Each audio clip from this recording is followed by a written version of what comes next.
Hey everybody, welcome to the Geek Fruit Show, episode 4. My name is Tejas. With me is my boy Jishnu. Hello. How's it going, Jishnu? You know. Nice hair, dude. Your hair is really growing out now. It's getting there. Yeah. It's very but early. Your beard is really well groomed. It's very early in the morning. Yeah. Too early, some may say. No, it's fine. It's not that early. We woke up early to get here. This is the first time the Geek Fruit Show has a call time, like a proper call time. Well, we always had a call time. We ignored it. Voice of Dinkar. Hi, Dinkar. Hello. How are you, man? After I'm your good, friend. sojourn through the to the colonizers. Through the Euros? Territory. Yeah. I went right in between the Euros and the Olympics. Yeah, I know. You got a really cool window. I snuck it in. Yeah. Was it really empty because everyone was in Paris? No. Damn. Not at all. No, really? No one's. Okay. Yeah. But It's empty because it's Europe. And you also went between episode 3 and 4. Correct, yeah.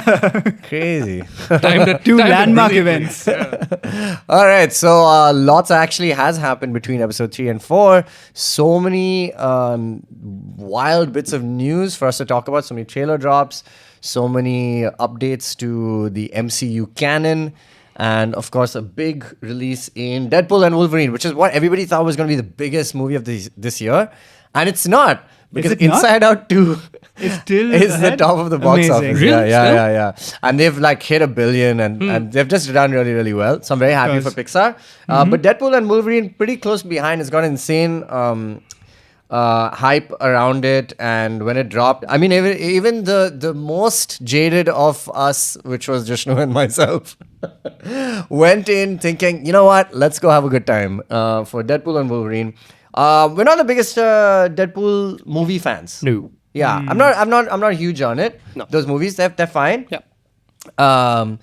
But we were still hyped about this because of Wolverine. And Jishnu, you finally had a reason to watch Logan again. Did you watch it again? It's your favorite movie. Joggy never waited for a reason to watch Yeah. it again. I've seen it It like needs like half a reason. I've seen it like 7 or 8 times, including black and white. Yeah. So I didn't need a including- reason. Wow. Yeah, Okay. I Fair didn't need a enough. reason. Right. So yeah, Wolverine is back. Hugh Jackman is back. Dinkar, you saw it. Yeah. Okay. Great. Okay. So we can talk about this movie. Right. Do it. Tell us, Jishnu. Joggy. Do it. It delivered on a lot of promises.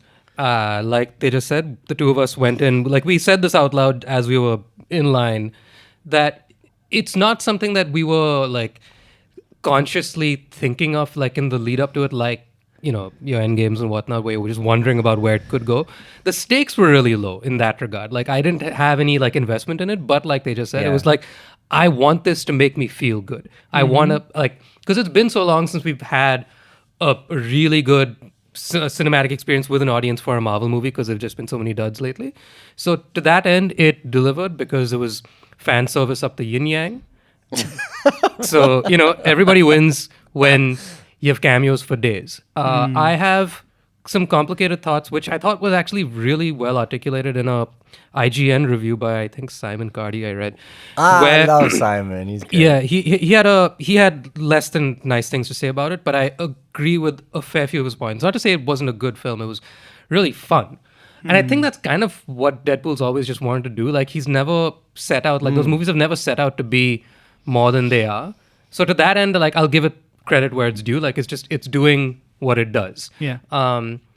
But if I'm not getting ahead of myself, I'll say like one flaw, right, was that the movie all the way through was very much calling out, as Deadpool always does, the problems with the MCU as they stand, right? Like literally saying that we're in a slump of the Marvel phase right now. Yeah. And he out loud says, you know, don't do more multiverse stuff. We're done with that. That didn't work. Yeah. Well, then when your entire third act from the multiple Deadpool versus Deadpool fight sequence on falls into the same traps that he called out. And it was only fun, really fun, up until the B Avengers team up with Channing Tatum and Wesley Snipes and Jennifer Garner.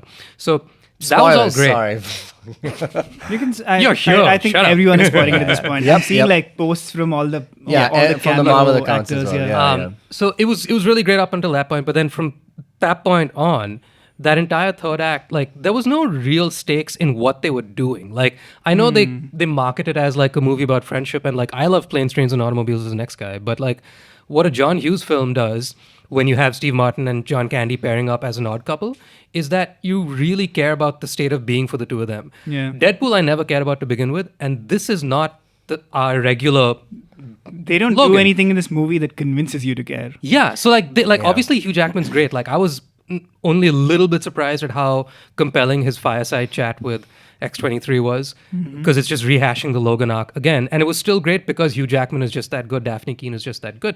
But then for the landing of the movie, it didn't really have pathos. So like, I actually think that in the final battle when Emma Corrin is doing timey-wimey stuff, and Matthew McFadden has to explain to them, okay, here's the trench run. You're gonna go in. You got to do the thing. That was one of the arguably like laziest kind of exposition for like, here's what it comes down to, guys. You have to do the thing. Yeah. And then the final blow is they hold hands like Guardians of the Galaxy. Yeah. Like all those moves were not compelling in the slightest. But that being said, it was really fun. Let's see Hugh Jackman with the shirt off. Great, no problems. Yeah. But it didn't stick a landing that way. So I had real fun watching it. All the surprises were surprising. Smiled all the way through.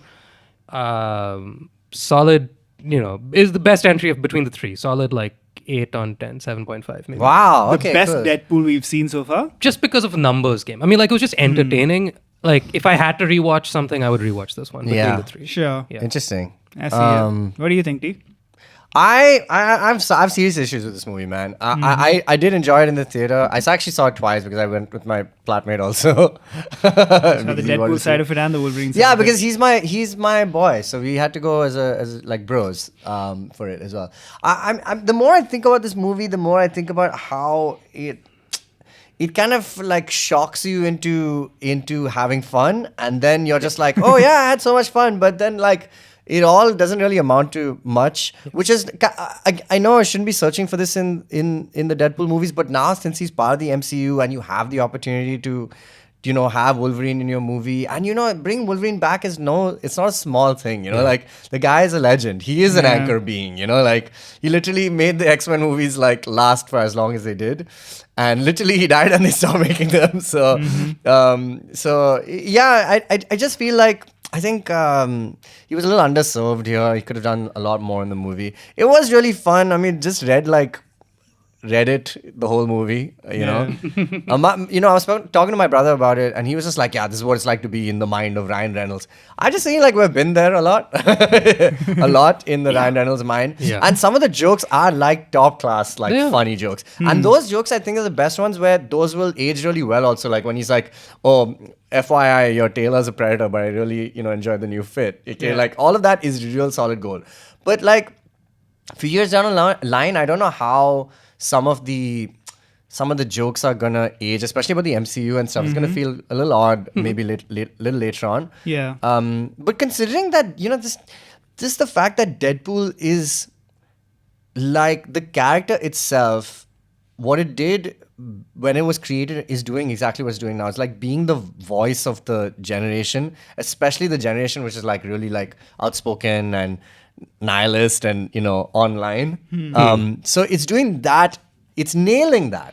It's like when you hear the jokes, you're like, oh, when he's like, oh, let him cook, or like there's so many memes like in the dialogue that you're just like, yeah, this is what I see on a daily basis in the comment sections come to life. Yeah. So I see that really works. I think Ryan Reynolds is that guy because his advertising company, right, Maximum Effort, is like this company that is known for taking like very zeitgeisty moments and immediately turning it around into like advertisements. Yeah. So that's how he's rolled his entire life, and he could not find a better vehicle than Deadpool to kind of do that on the largest stage with Marvel and stuff.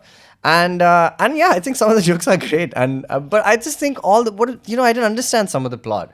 I didn't get why Vanessa and him are broken up. He goes to a different universe, tries to join the Avengers before 2018, then comes back. I didn't get that, and I've seen it twice, so it's not like I'm an idiot. On that note, I want to ask you a question. Why did this particular Wolverine get selected as the one that he liked? I don't know, because like when he goes around, like it's really fun seeing. He's the only one who was willing. I guess. Was that it? He was the least. Everyone else. Everyone rejects him or tries to kill him. That's not a great reason. Because like when it happened, I was like, but it's there. okay, I guess I'm we'll like, go along this with it. movie He's in the the first half worst is solid. Wolverine, and so he's willing to go along I with like him. that. I actually really love the worst Wolverine idea. It's Yeah. a solid idea. There's some good ideas in this movie, obviously. Oh, yeah, for sure. But I just don't get what is this? Why are all these Deadpools While around? we're on the Who are worst these guys? Wolverine thing, when this big reveal happens of why he's the worst Wolverine, It's like It's they don't so even weak. show it. yeah, It's so weak. They don't show it, and his like the thing he feels guilty about Is that he got drunk? he was out somewhere getting drunk while the X-Men were being massacred. slaughtered, Yeah. Cool. I mean, like, there's something there, but there's no reason the entire universe would label him the It's worst. literally being. telling and not showing us. Yeah. Which, by the way, is the same move that Logan does, because in Logan, like it's Charles who No, has that's that burden. different, It is. but It's yeah. different. It's similar yet different because it's the same blueprint of we're seeing somebody in who's having guilt and remorse, and we don't know what they did, and through the movie we find out what they did. Yeah. And again, Charles tells us, he doesn't show us, but it works. Somehow Yes. they make that work. This one just didn't, because like Yeah. I I agree. From a story point of view, I don't think this fixes the MCU's major issues no, at not all. even close. Not But even I close. think it's doing so well is because it's appealing to well beyond the MCU. It's like on a general level, people who don't watch MCU movies are going in for this because it's Ryan Reynolds. And they're just like, even without context, you know who Wolverine is. You know that Ryan Reynolds has been playing Deadpool, this fourth wall breaking character. And then you're getting this romp, and it's a fun romp. It's a summer blockbuster as there ever was. Yeah. And it's operating on that level at a very high level, like with the jokes and the comedy and the action. But from an MCU standpoint, which is where we all like to see some progress and see how it's gonna hurtle towards this big Secret Wars and stuff, which we're going to talk about, obviously. But there are not that many movies towards Secret Wars right now. There's like 3 or 4 movies. That's it. So that means everything that we're getting, that was, referenced in Infinity War and Endgame, little nods saying, oh, this one, Ant-Man calling him Cap, and then Wasp picking it up. These little nods. Yeah. They're not that many now. There are not that many opportunities to get them right because the rest of the movies, they're not going to reference like Eternals and stuff like that. So if you're looking to some of these kind of movies, which has a Hugh Jackman, his big, re-entry back in the MCU, to kind of do that. And there will be, I think the good stuff was that they had like some of the ideas of why the multiverse saga should be around this anchor being thing. It's cool. I Something like interesting the there, sacred sure. No, yeah, for timeline sure. is cool. So some of the good ideas, I think overall, just not my favorite thing, but it was fun. There's no denying that. It's like I really enjoyed it, but could you also make it like heartfelt in some Okay, way? it's I don't know. it's a I 7 don't on think 10. this Fine, movie 7 on even 10. tried very hard to bring much pathos or like emotion, right? Like, He tries. At Do the they? end, 'Cause right? I feel At the like end, they where tried- he's He like, always tries. And I'm- he fails. you know, kind I of was perfunctorily. looking for this. It almost seems like the emotional arc is basically just like setup and resolution, and it doesn't really matter. Like Deadpool 2, they tried really hard to make it like a deep emotional movie. You're right. You're I right. don't With, think they tried that hard Nega this Teenage Warhead. What is her name? Yeah, Negasonic yeah. Teenage War. Negasonic, yeah, Yeah. time. In this one, right. it seems like they know that's not the biggest deal in this movie, and they don't really go too hard. It seems like it just happens in passing almost, it's addressed. It feels like they know that, well, you gotta have some emotion in this movie. Let's start out with some emotion. We'll have like one Wolverine reveal, and then we'll have the I ending. just don't get what the motivation for his character is. He wants to matter, but why? Because Vanessa leaves him, but why? Like, what's the deal It there? I don't really understand feels like that. it doesn't matter. Did They're it just happen like, in they're Deadpool 2? knocking Did I it miss off. something? He uses a No. time machine to time travel or No, whatever. I the don't fuck. think so. It's fine. There just aren't any stakes to begin with, and the stakes don't get raised from nothing. It's just, Yeah, it's so I think the movie comes down to the jokes, and the jokes, there's just so many of them that It's bound to be hit or miss, right? it's bound to be hit or miss, Yeah. and it felt like about an even 50-50 to me. Like, there's some really fun ones, and most of them are, like you were saying, I think Playing it's to the audience really it's not well. just playing to the audience. It's like the engine of the movie is such that the jokes it makes are the kinds of jokes that, like you were saying, Reddit would make or like a Twitter would make, right? And you see those every day, literally the same jokes a lot of the time, because they're good jokes, but we've seen them at this point. So I feel like to someone who's not like chronically online, maybe it's Yeah, fresh. exactly. Yeah, maybe. But to us, we're like, you're right. absolutely onto something with that. Like, we've seen these jokes, we've made these jokes about like, right, the multiverse is tanking or whatever. Yeah. And the only appeal really is that like, hey, it's a Marvel character who's saying it. Yeah. Cool. It's not like, Yeah, there it's is not also fresh at this something. point. There is also something weird about that. I mean, like,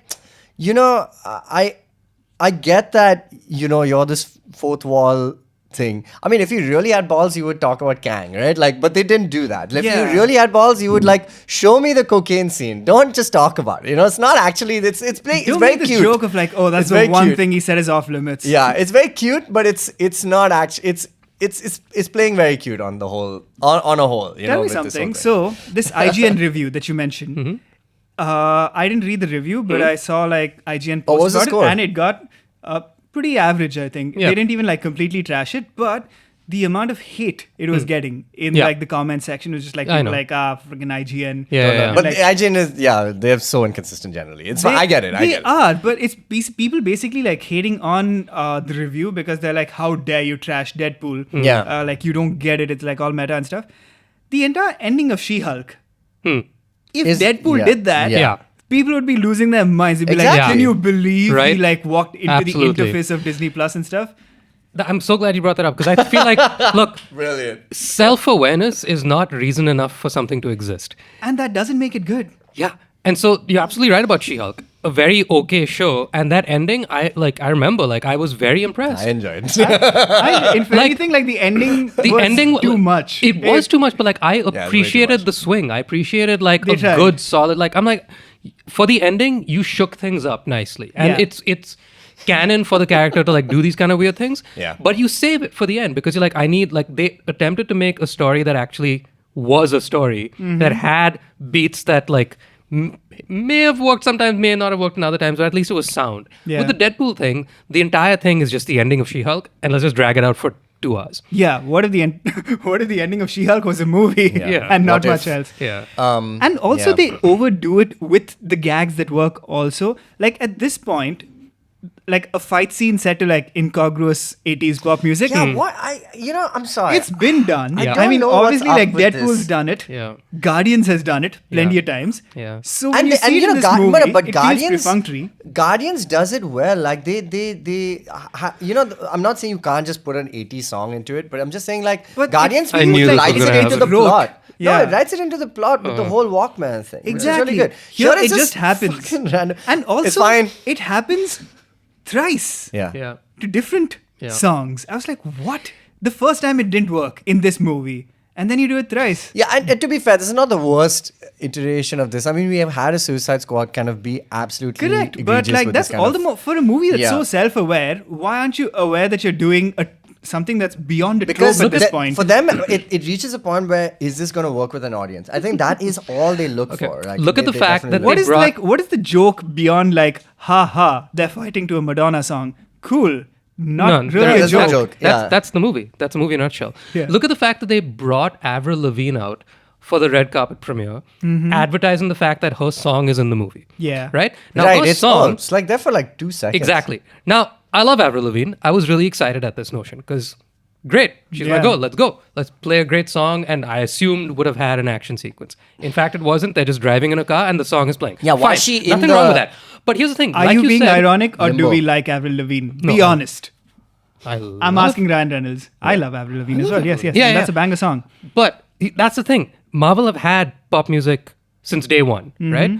They've never really done that. They've never called, anybody from the. I mean, they've done it with Black Panther. Not pop music, but they made a whole album. Yeah, no, that's different, right?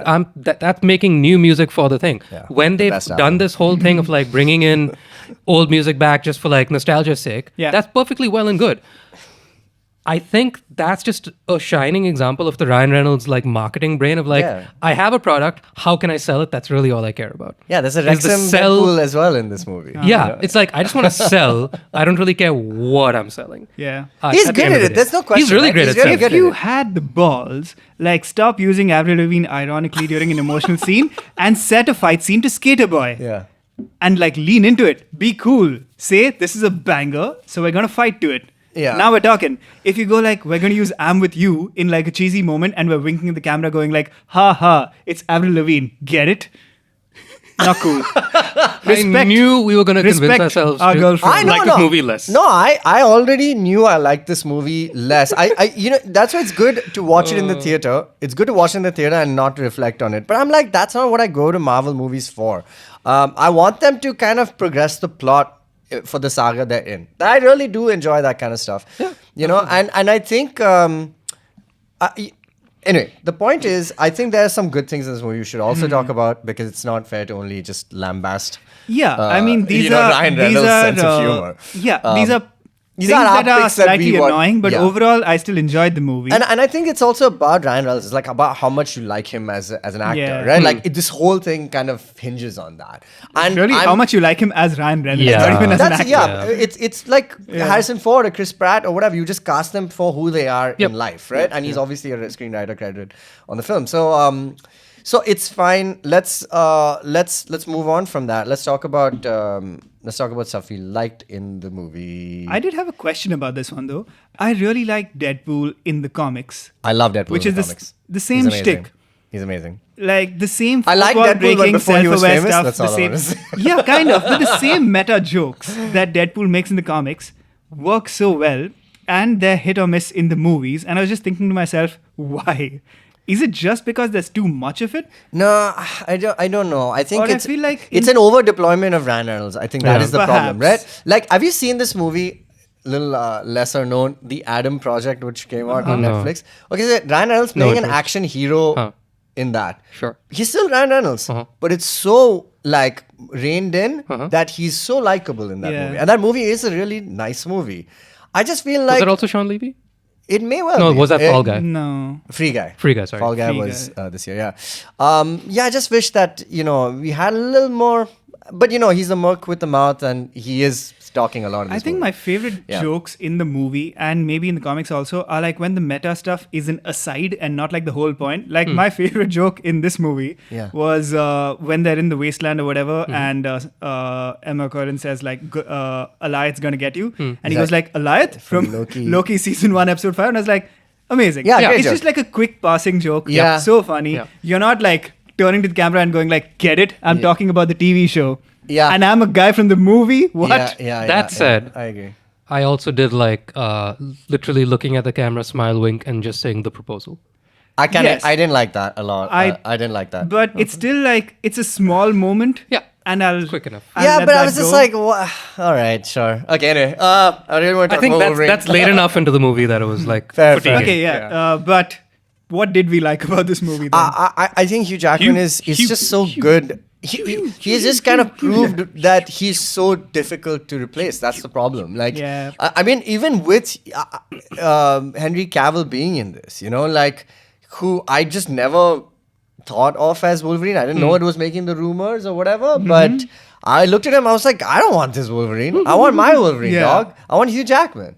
And even though What he's I looking a appreciated little, about that though Yeah. was like it's not just fan service in the sense that like was this a thing where people said apparently, this is what I had Really? no idea. Yeah, I had no idea. I was Internet's a like big Daniel place. Somebody Radcliffe or somewhere once something. said something for sure. Maybe, but still, it felt novel, like not something the internet's beaten to death. Yeah, that's true. So I was like, cool, that's fun. Also, what surprised me was they have like this one shot of like his tricep before they reveal him, and I was like, that's not Hugh Jackman. and then he flexes it, and I'm like, that's Henry Cavill. Yeah. And he reloads his arms. And he reloads his arms. Yeah. How, like, I mean, we know him too Yeah. well. Yeah, we, at do know, this we point. know his body quite well. Yeah. Anyway, Recognized him from a tricep.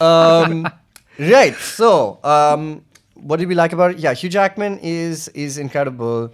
I wish we got more of him. But I want to say something that people seem to be a little divided on. But I really loved the cowl. I think the full Wolverine Oh, costume yeah. Yeah, is yeah. sick I as loved fuck. it. Loved it. Very I good. thought it was really good. I'm shocked they haven't done it before. And good choice. Yeah. For this movie. Yeah. Yeah, solid. absolutely. Yeah, it makes sense also in this world, and as well with the red That's why they yellow. call him the worst Wolverine. Because Yeah. they saw the cowl. No, but it works. I mean, It they've works, used a it little works. CGI and all of absolutely. that, but it's cool, man. It worked great. It looks fucking awesome. small. It looks great. I know we've talked a lot about like overuse of just fourth wall breaking stuff and fan servicey things, but like there are blink and you'll miss it moments that I thought were really great. Like I think it's the first time Wolverine and Deadpool fight.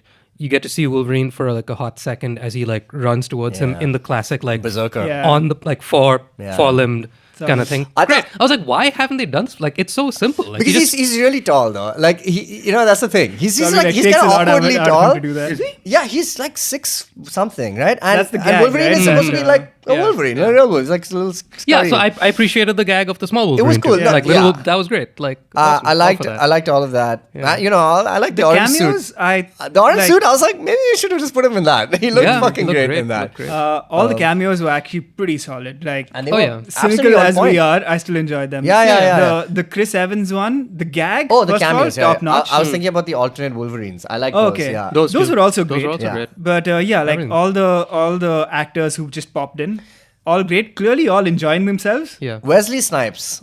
So My good. man. Woo. Yeah. Listen, Oh, it was so good to Jesus. see this Yeah. guy. And, these rumors have been floating around for some time now, But the fact that they managed to get, even just the few of these guys in the room, good to see X23 back, Laura back. Yeah. And let's talk about Gambit. Now, this is supposed to be like Deep a breath. comedic cameo. Uh-huh. But he's actually kind of gunning for the role now. I don't know if I'll ever be able to take him seriously. Yeah, do you Yeah, I know. think he undercut himself by going so ham? It's a big year for Gambit with 97 and Yeah. this movie. Having the best episode. The best episodes and just one of the most favorite cameo. I just think I can't take Channing Tatum Yeah. seriously. I just Okay. can't, Is man. it just me, or is he too big for Gambit? Yeah, his head looks His so head funny in just that. looks weird. I'm Yeah, like, like- man, He's not like I the never lead thought guy. about how weird Gambit's costume is until he wore it. Yeah, And No, he but looks he's like like- he's okay. No, Channing Tatum is thick, all right, with the Yeah. double Too. C, right? little too. Yeah, he's like And, he's muscly. I think he's not lead got like the he's got- character. I do think he's got the comedic chops for Gambit Yeah. because Gambit is just such a great tongue in But cheek he's not character. funny. I mean, he's not a funny guy. That's the thing. He's a suave He's a guy. nuanced. He's a very nuanced kind of funny. Yeah. It's not like Jim Carrey funny where "Bleh," he's not like zany and shit, right? Yeah. But I But think what do we know, man? He I could change the think- character completely. Exactly. So the thing is, he made this version of Gambit very much his own, which was appropriate for the Deadpool movie. If he continues down in this exact iteration, I don't know how I'd feel I'm sure about you know that. Channing Tatum's a good actor. I think it's a Exactly. very He long could do shot it. that it happens at all. I do think it's a long He's a good shot. actor. I think he could pull it off with a I better would costume and stuff. hope Yeah. that if it does happen, that they course corrected it a little bit and be Yeah. like, this is just this Reverse this, Thor him. Yeah, yeah. Very essentially. doable though, I think. Yeah. Or as Especially they are doing with considering- Thor him now. Yeah. So let's see. Yeah, I don't know. But I mean, I thought he was really funny. I thought he was. Yeah, I he was really appreciate him putting him back on the radar, for the masses, so Yeah. that at least Channing? now, Yeah. getting Gambit back. And again, yeah, that you was know, also. so now there is hope. I mean, Yeah. we know that people want it. They know Yeah. that people want it. It will be an inevitability. Yeah. Whether it's going to be him right around the corner, God knows. But I think it's going to happen. There's no way it'll not There's no happen. X-Men movie announced even after this whole Comic-Con. So let's get to that. Villains were weak. Story was weak. They finally. So let's talk about what I the forgot stakes there are. were villains to Yeah, be yeah. honest, until you I just liked brought Emma it up. Corrin. Hey. She was really good, but The move was great. What I didn't move? care for the character as much, yeah. but the hands and the eyes thingy. Oh, yeah, well sure, done. yeah. it was Really good. It was good CGI. Really it was good, solid. That was a great. good. Yeah. I think one of the best.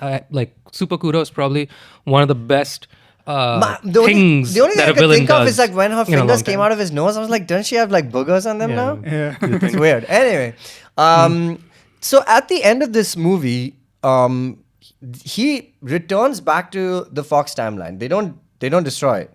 They Looks keep like it, everybody in yeah. his world alive, and now Yeah. Hugh Jackman's Wolverine, also in that timeline. is in that timeline with Laura. They're all alive, including Blade. I guess all of those guys are still Are alive. they alive? I Because didn't get Laura that. is They alive, didn't so die. if Laura's alive, then surely But she came into this timeline. Everyone else, we never saw. where do they go?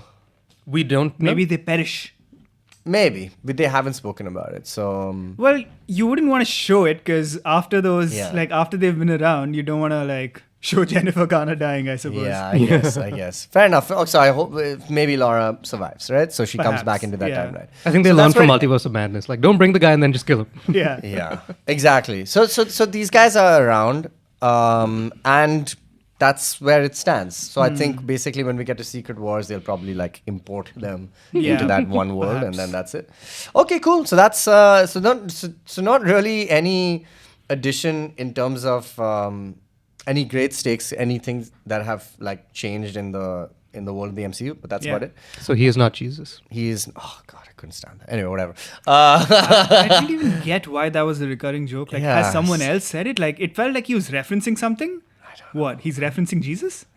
It's Nah, just it's funny. fine, It's, it's fine. it's supposed to be funny. It's Whatever. just- I'm just being a hater now. Whatever. I don't mean, give a that's the shit. thing. Yeah, screw you, If half the Deadpool jokes lovers. work, half the jokes don't work. So, Yeah, I mean, whatever. It's a 7 on 10, you know. Anyway, let's move on to the biggest news we have received in a while, which is that Robert Downey Jr. is back as Doctor Doom in what's it called? Doomsday. Avengers Doomsday coming out 2026. Followed by Secret Wars Doomsday 2027. to you. Yes, Doomsday. So, a precedent for this, obviously, in the comics, with a Stark variant being Doctor Doom. So, obviously, they're going to kind of you think they're going to literally do that? I mean, they have to. I really think this is They'll just a have to address ploy it, to get yeah. him back as Iron Man. And I think it's going to be about Thanos. But that's just me. About Thanos, you say? 100%. He's going to come What? back. There's no way we are not going to see Thanos again. All right? I think- don't know. Okay, let's discuss this. But Yeah. the Russos are back. RDJ is back. And I think, what people seem to be saying, and I also thought about it in the theater, guys, is that RDJ, obviously, like Hugh Jackman, they are real life anchor beings for the universes that they were in. Once you kill off Logan, the X-Men, the Fox universe starts to crumble. Yeah. As soon as Endgame happened and Tony Stark died, the MCU started to crumble. So is Tony Stark an anchor being to the Marvel Cinematic Universe? Question. Answer? Is he? Yeah, of course he is. Probably, right? That was easy. I guess so, but He is in like real life also. Come on, mean, he kind of yeah. kickstarted this whole thing. So I'm Yeah. sure they're going to use that in some way to But kind don't you of tell think the they story. could have figured out a way to reshape the universe after he left? And they didn't really try. I don't think. I mean, they tried, right? Like they tried to. Yeah, but do they the lineup tried to again. have they try to have their cake and eat it too, right? Essentially, like they try to keep the exact same thing going, and just said like, you love that guy, now you love these guys. Now you got to do the hard work of like making us but invest again. So the problem, I think it's a little deeper or a little more complicated probably than that. The thing is that RDJ, there's some actors who are stars, okay? Yeah. And the stars are making the character, not the other way around, right? Sure. Like I think where a good example of maybe Cap and Iron Man is where Iron Man was not a famous comic book character as much Yeah. as like say Cap was, and RDJ made that character famous with his star power. Yeah. And the opposite happened. Chris Evans was always an actor. He was really likable and stuff, but Cap, the stoic nature and the good-natured, character of Cap, kind of made that character work. Yeah. But they retired both. Uh-huh. So they tried to do it with Mackie. Yet to see. I hope this movie is good. Trailer looks good, but I mean, we're still coming off of Secret Invasion and Winter Soldier and Captain and Falcon and Falcon. Winter Soldier. And So who are the stars they have left? who's the current lineup? Yeah. I'd say Not a lot. there's Benny. Yeah. Okay, Doctor Strange. There Ruffalo. is Ruffalo, who's Hemsworth. in and out. Like Benny's solid. Hemsworth is great. Like Hemsworth can come back for sure. Yeah. Thor You will have the definitely come Guardians. back. The Guardians will come back, they said. No, only Star-Lord. Star-Lord will Oh, no, come but they're back. all there. Like, But Star-Lord and Rocket will come back. they're all probably. still there. Anybody can come back. do you think they could have positioned Kevin Bacon can come anyone else as the anchor being? They wanted it to essentially? be T'Challa, right? Like that was Yeah. the whole thing. Yeah. And then that kind of. And that could have worked. But in the absence of that. But I think the formula that works is that you need the stoic guy, you need the wisecracking guy. That's the Yeah. whole thing. But you have Toby and like Hugh Jackman. So multiverse is allowing them to pull like from the Yeah. bench, a of little course. bit. Yeah. And Secret Wars, the story in the comics is so insane. It makes no sense. I mean, the first kind of original one made no ridiculous. sense. Yeah. It's just like, oh, fight for me. And they're doing it. But I think what they might use it is to kind of do a soft reboot. I really think, you know what they should have done? Yeah. They should have, after Endgame, they should have just done a real reboot. Recast Exactly. everyone. Recast everybody. The Yeah. same characters. Recast everybody.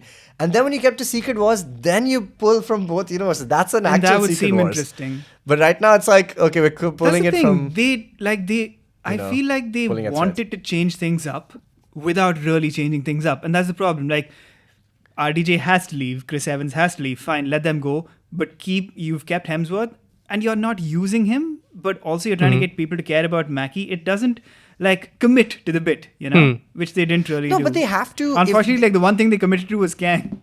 Yeah. No, but they have to progress the thing, right? Like they have to progress the story along. So Cap is an important figure. They need to have Cap there. Or if you have like a story that's ended in a very satisfying way, don't move the story along. Start something fresh. But there's so many other properties that they still hadn't. That's the problem. It's like it's clearly a case of the business interest of the MCU being like an ongoing corporation. I don't think it's a bad. I don't think it was a bad idea. I think they're a little unlucky that the streaming culture kind of was just kind of rearing its head, ugly and or otherwise, at the time, and so they kind of put their chips in Disney Plus a little bit. Some of it worked, some of it didn't. Loki is still around, and is good, like it's good quality stuff. So I think my main issue right now is that the reason why Infinity War Endgame works so well is because they had obviously a host of really, really good characters, but they had a decent amount of movies to pull from, like the Infinity Stones, like the little parts that make the saga work, right? Like, okay, the MacGuffins that are there. In the multiverse, they've not been that many good movies for them to kind of reference, like to pull those ideas from. We have the Sacred Timeline, the TVA, but that's mostly from Loki. Yeah. And we have now the concept of an anchor being. They have to be playing with those rules for it to feel like, okay, cool, we're in the saga. That's what the Infinity Saga was, right? You have to play with the rules of the game. Otherwise, it's like, what is this movie going to be about? It's going to be another battle. So let me throw one at you. I think all the flack that this decision is getting from like a very businessy standpoint is valid, because obviously it does feel like a break glass in case of emergency situation. However, the success for Infinity War and Endgame, I think people like to look at it from a very macro perspective and be like, all that effort from all those years culminated into this.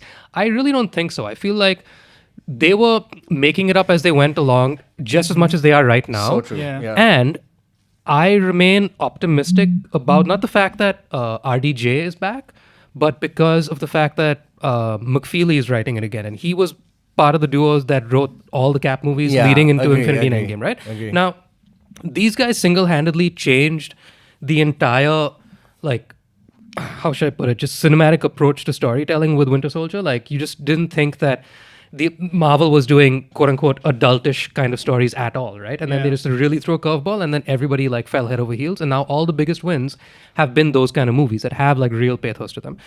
My point is, with Infinity and Endgame, just like what you were saying, you need to like make good on the little wins that they've had in the Infinity Saga. You're right, Multiverse Saga has fewer wins. However, when Infinity reared its head and Thanos finally actually had a real role, even though he was in Guardians 1, small role. Not really that much. If you missed Guardians, you're fine. You can watch Infinity War clean and still be completely compelled with that 2-movie arc. And that's what they have now, right? I agree with you. So with Multiverse, I'm hopeful that, with the Multiverse Saga ending with Doctor Doom, I'm hopeful that they've definitely considered Doctor Doom before. It's like there's a script, if not several, with Doctor Doom lying on the cutting floor somewhere, which they threw out and said, let's do Kang instead. Kang went down with the best of them. Fine. Sad, so now bring back that old script and like rehash it a little bit. And if we do get RDJ back, that's extra masala. That's going to make headlines. We are definitely going to make $2 billion with this movie because just on RDJ's namesake alone. But I do think there's precedent for this to work if you just go off of these two movies. Because with Infinity, they had to just explain the shit out of that MacGuffin. They had to be like, there's a glove. Yeah. Tell me his name again. He's got these stones. Boom, let's go. But it's Forget still the more previous of 10 years. it's still more of a tactile concept, like what the multiverse is just we don't know anything. what. Yeah, exactly. But that's the thing. We don't know what lane they're gonna pick. Multiverse it's scarier because it's a much bigger sandbox than there is a glove. The glove sandbox is like once I snap it, anything can happen. There's a principal difference though. Stakes. I just think that you can't die seemingly in the Marvel universe anymore. You can't be afraid. But RDJ's like coming back is proof that they're just like, it's fine. It's okay. But here's he's the gonna thing. become Iron Man. He probably will. I don't think death has to be the ultimatum for do I care? Because in Infinity, when they ended that movie with him snapping and people getting dusted, we knew that like it was eventually going to turn out okay. We don't know how it was going to be okay, but like obviously we're not going to be left with this shitty feeling, right? And it took balls to end Infinity with a really shitty feeling of what just happened? I don't know. I don't understand. Because that was the genius move, I think, of like not letting us just comprehend the stakes. Because it wasn't about will our heroes die. Of course our heroes won't die. It's a friggin' kids thing, man. Like it's never going to be that brutal. And so obviously when he does Tony die, Stark. when it does happen in Endgame, yeah, And, it sucks, and we feel like it's Black a Widow. finite thing. But I think Never forget. the Infinity Endgame is, the Infinity ending needs more recognition. Because yes, while Endgame was, as its name suggests, the point of it all at the very end, that brilliance of like, let's just shake things up and leave people in limbo was genius. And Star I think Wars did it first. with Doctor Doom, with the multiversal thing, there's an advantage that they have that it's so big that we cannot predict the angle that they're going to go with. Once we knew the glove was out at the end of Avengers 1, all the fans that were in the know knew how this was going to end. We don't know how this is going to end because this multiverse thing is just way too big. No, but Secret Wars also has an ending. Right, but we know what happens at the end of look, Secret Wars. we speculated for years about Adam Warlock being a lot more than he was. We speculated about so many things with the Infinity Might still Saga, which they happen, I did. think. It could, yeah. So I think the Doctor Doom thing, I know very little about. I know that it's just a clusterfuck with multiversal nonsense that they do and like the fight that they have on what's it called, Battle World. Yeah. Right. So all well and good, but like you said, it's just a khichdi. When you have a khichdi, they can choose to just like remove ingredients, be like, let's just focus on this one thing. Yeah. And I believe that McFeely has the chops to just like Just know you're optimistic. I am Perhaps. optimistic. I also think it could work. Yeah. I think one thing to watch out for though is like what makes Iron Man work is the combination of the character and RDJ. Yeah, I like they're agree. perfectly Oh, yeah. suited to each other. For sure. So I don't think it's an automatic fix to just bring in RDJ. You kind of have to make Doom make sense for him. Absolutely. It's not an or automatic have fix. It's him not an be automatic Iron fix. Man in some sneaky way or whatever. Yeah. Like No, he's yeah. a variant or something He- along those lines. But he you is have a to let variant, yeah. RDJ be Dr. Doom for a bit, yeah. yeah. And you have to like figure out what people loved about RDJ as Iron Man and see if you can bring back some element of that, right? Because otherwise you're just using an actor. I really don't think. I mean, I think they will find a good angle for Doctor I Doom. think He's one of so, the yeah. better written Like villains. this is the and task ahead of them. They will do it. But I still think it's a way to backdoor him back into being Iron Man for one last hurrah in Secret Wars. There's second there's last hurrah. Let's not. There's no question in my mind that he's not going to be Of Iron course, Man, right? they have to make him Iron Man. the yeah. minute we see Deadpool in Secret Wars, he's going to call that out. Yeah, And, sure. I mean, like- yeah, if he's there. But I just think that they have to. I mean, we got also Fan 4 also to talk about. I mean, that's seemingly piquing my interest. Day I'm by very day. excited by that. Yeah. I heard the Michael Giacchino suite. That was also perfect. Nice. Really, really nice. Yeah, man, good casting. Every day is like closer to the realized vision of this 60s. Like the Yeah. Marvels kind of. Yeah, I'm version of it, I I'm very suppose. excited for the Quite fact nice. that it's like it's cadenced nicely with the Cap archetype because you have the man and now in this case family out of time, and like how Out of Cap it's is probably going to be a different universe as well, like a different whatever it may be, but like multiverse, yeah, basically you're whatever. taking eventually, if not all the way in Secret Wars, maybe even in their movie alone, you start in the 60s like Cap starts in the 40s. By the end of it, flash forward them into present day, and they're like, "Huh?" And I love the notion of them side by side with modern day tech fighting with their little ray guns and pew pew.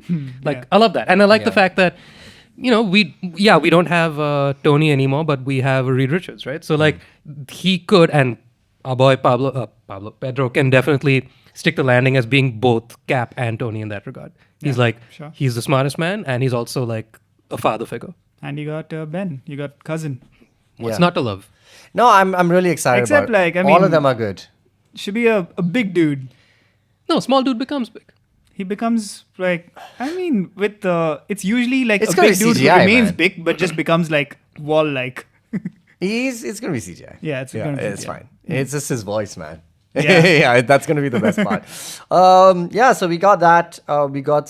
We saw the trailer for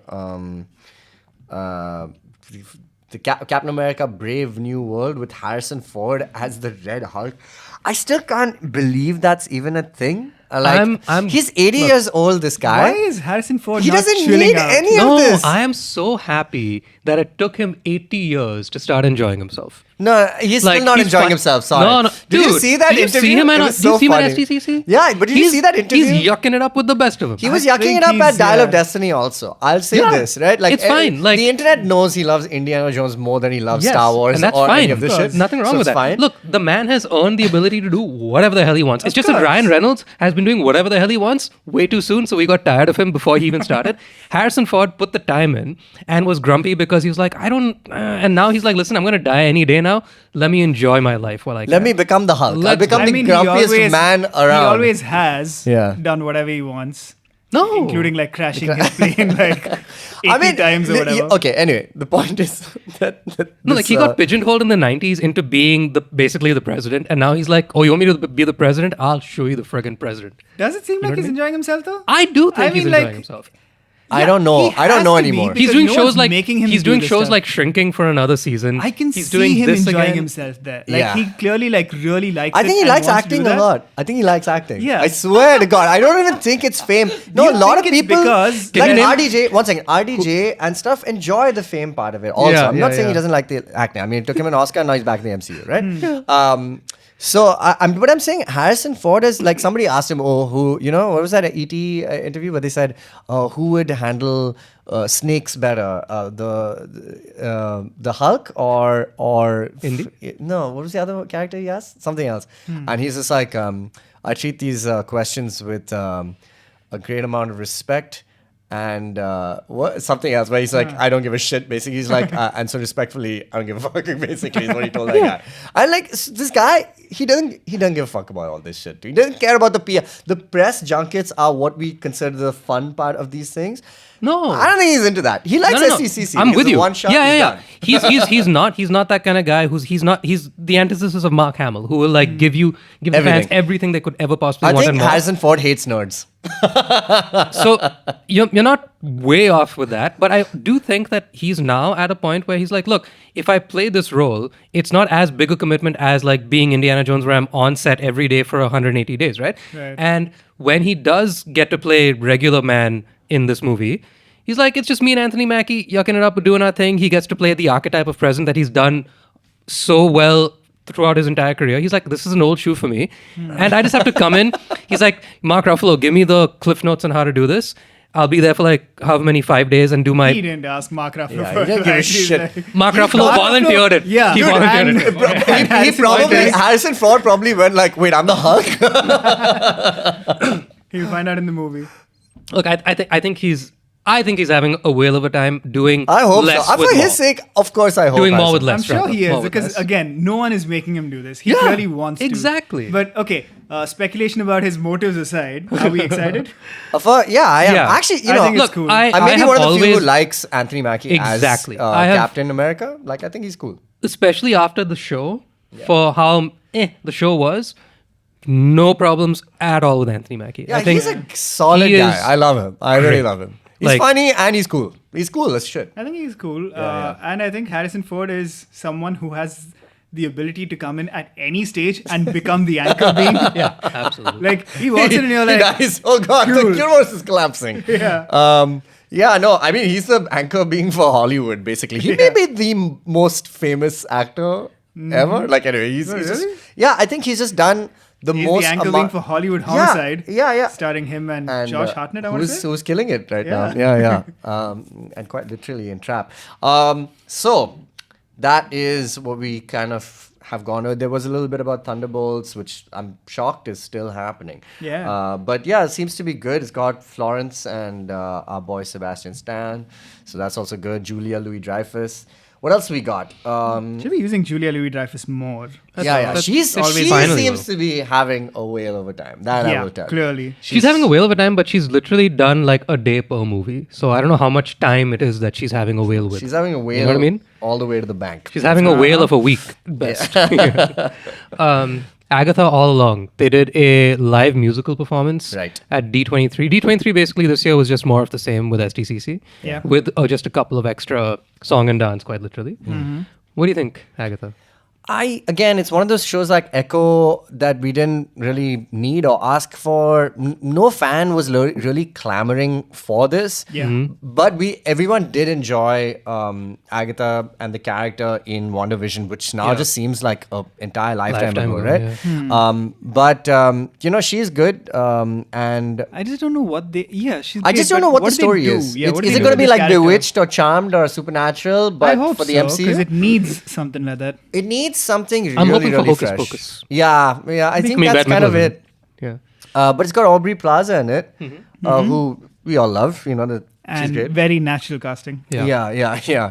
I mean, Like she'll play well. yeah, Yeah. they're just like missing. What's her name? Jenna Ortega. Jenna Ortega, and then very good. She's I in just feel like- Beetlejuice though, which it's just Yeah, like interesting. some of these movies cast themselves. Anyway, all right. What else have we got? More. So we had the first look at Snow White live action. Snow White and the 7 small people. What's it called? Just Snow White. Okay. Snow Brown. Rachel Zegler, Snow White, and Gal Gadot is evil Stefan. Oh my god! Where do I begin with this movie? There's so much controversy surrounding her statements, like from few years ago. Who's? Rachel Zegler. Oh, when I thought she you went meant, off on like, Snow White is so stupid. The character's like it needs a massive update, and then obviously like it was this whole battle that was unnecessary on the internet. But it was a little unnecessary altogether. You know how we all feel about the Lots of controversy rehashing. around Gal. Controversy around Gal obviously with everything that's happening in Israel and Palestine. She's a Zionist. She's Zionist, yeah. So Always has been, actually, She like a always pretty had. vocal she- one. I think did she serve as well? I think she did. IDF, yeah. I mean, she must have, right? That's the rules. Should've gone Have to we, acting school. have we forgiven her for the Imagine video, or is that just racking up? Dude, have you forgiven her for Kal-El? No. Yeah. That's a bigger agreement. How? Man. Anyway, listen, it doesn't matter. The point is Snow White is back. And I just Snow White don't is know. back. That's a great story. I just don't know what the hell this movie is going to be. I mean, it's going to be The same movie, though. Yeah, We know what it's going to be. exactly No, the it's same. not. No. Not It's replace not. Angelina Jolie with Gal It's Gadot. not. Is there Huntsman in this? Is there? I think it's the exact same Huntswoman. story as it's a remake of the animated Snow White. they're not called dwarves anymore. Sure, but it is. They're not called Happy Sleep. I mean, is that also too much to call them by these names? I don't know. I mean, Listen, saying- hey, I don't know what this movie's going to be. I love the original, obviously, and I hope this is good. The music sounds nice from the trailer, and that's all I can say. I mean, it looks like Who's she's... directing? Oh, good question. I will Is it Chris check. Columbus? I don't know why I just thought that. Chris Columbus. No. What? Yeah, he's What happened to uh, him? Where's he been? sitting on a large pile of Gringotts Good for him. cash. Also, we got a title announcement for Avatar 3. Fire and Ash. Is this just like Atla Weak. now? Yeah. Fire and Ash is weak. It's just because it's exactly the last Airbender. Do you think the last? I thought it was more Captain Planet. I mean, yeah, it's all the elements last Avatar is based. going to be called Heart. Yeah, or the new Rahul Advani album, Elements. Nice. Anyway, deep cut for viewers there. But Oh my God! Yes. Mark Webb is directing the new Snow White. Oh. wow, Amazing. how The we mighty. fall. Yeah. Gosh. And hey, listen, Snow White is no small shake. Let's put it in that way. Sure. It's Yeah. one of the biggest. Is it the first one that they made? What? Disney. I don't know if it was. No, it wasn't the first one that they made for Cinderella? sure, but they won an Oscar for it, and it was their big move. It was one of the was first, if one, it wasn't the first. Yeah. Oh, okay. Let's. I mean, depends. Like Fantasia and stuff were before that. I think, No. I don't think- I think Hey, it's whatever. later. I think Well, it's Mickey Mouse was their flagship until Snow White blew up. later. Right. Okay. Interesting. So- Toy Story 5. Give us some more D23, D36. There's an Incredibles 3 in the works, they tell us. There was Incredibles 3, straight after our hot take on how Incredibles 2 was, what, D? Tier? Yeah. Or something like that? It's like they don't even watch our show anymore. It's like, wait, did you guys check out the new Geek Fruit Show is out? Okay. Frozen 3 coming 2027. I am in. Yeah. Like, Did we like Frozen sin. 2? I never saw Frozen I 2. love Frozen. I Great. love Frozen all the way. 2027 though. Insane, right? What? They really plan ahead. It's huh? going to come out in 2027. They have to, I suppose. Yeah. Just because of all the work. So Frozen 3. All those huh? cars They they're had taking do to work Frozen 3. suck, so, You know it's gonna what? take You a know long what the time. internet is clamoring for that they did not deliver on? Uh-huh. Cars 4. Give me Cars 4. We That's what I just want. established Cars as the weakest. No, it's not at all. Not Cars Cars. 1 and 3 are amazing. 1 and 3, yeah. Oh, 2 two. is the weakest 2 is the weakest of everything they've of done. everything. Cars 2 is worse than Incredibles 2? Yeah. Yeah. Oh, by a long shot. Yeah. It's like a spin-off. It's like a Mater spin-off. And I love Mater, but I'm sorry. You can't hold a film, you're a supporting character. Small doses. Literally. Yeah. You're a supporting character. Tron Ares with music by Nine Inch Nails. Yo, this may be the most exciting bit of news from the entire thing. Because I was like, okay, they're gonna do Tron Ares, I know, but they have to get music. I thought they were gonna do Sync, not do Daft Punk again. But like this a glove. This is Perfect. like a Amazing. slam dunk. Yep. And they've already worked with the two of them, so it's fine. Correct. You know, they're in. You know, I had no idea You know who's Atticus Ross making? just joined Nine Inch Yeah, Nails. I mean, I I was think- like from London, okay? So these Yeah. guys are like Oh. all the way in the States, and because they've been working together, he's like, "Do you want to join my band?"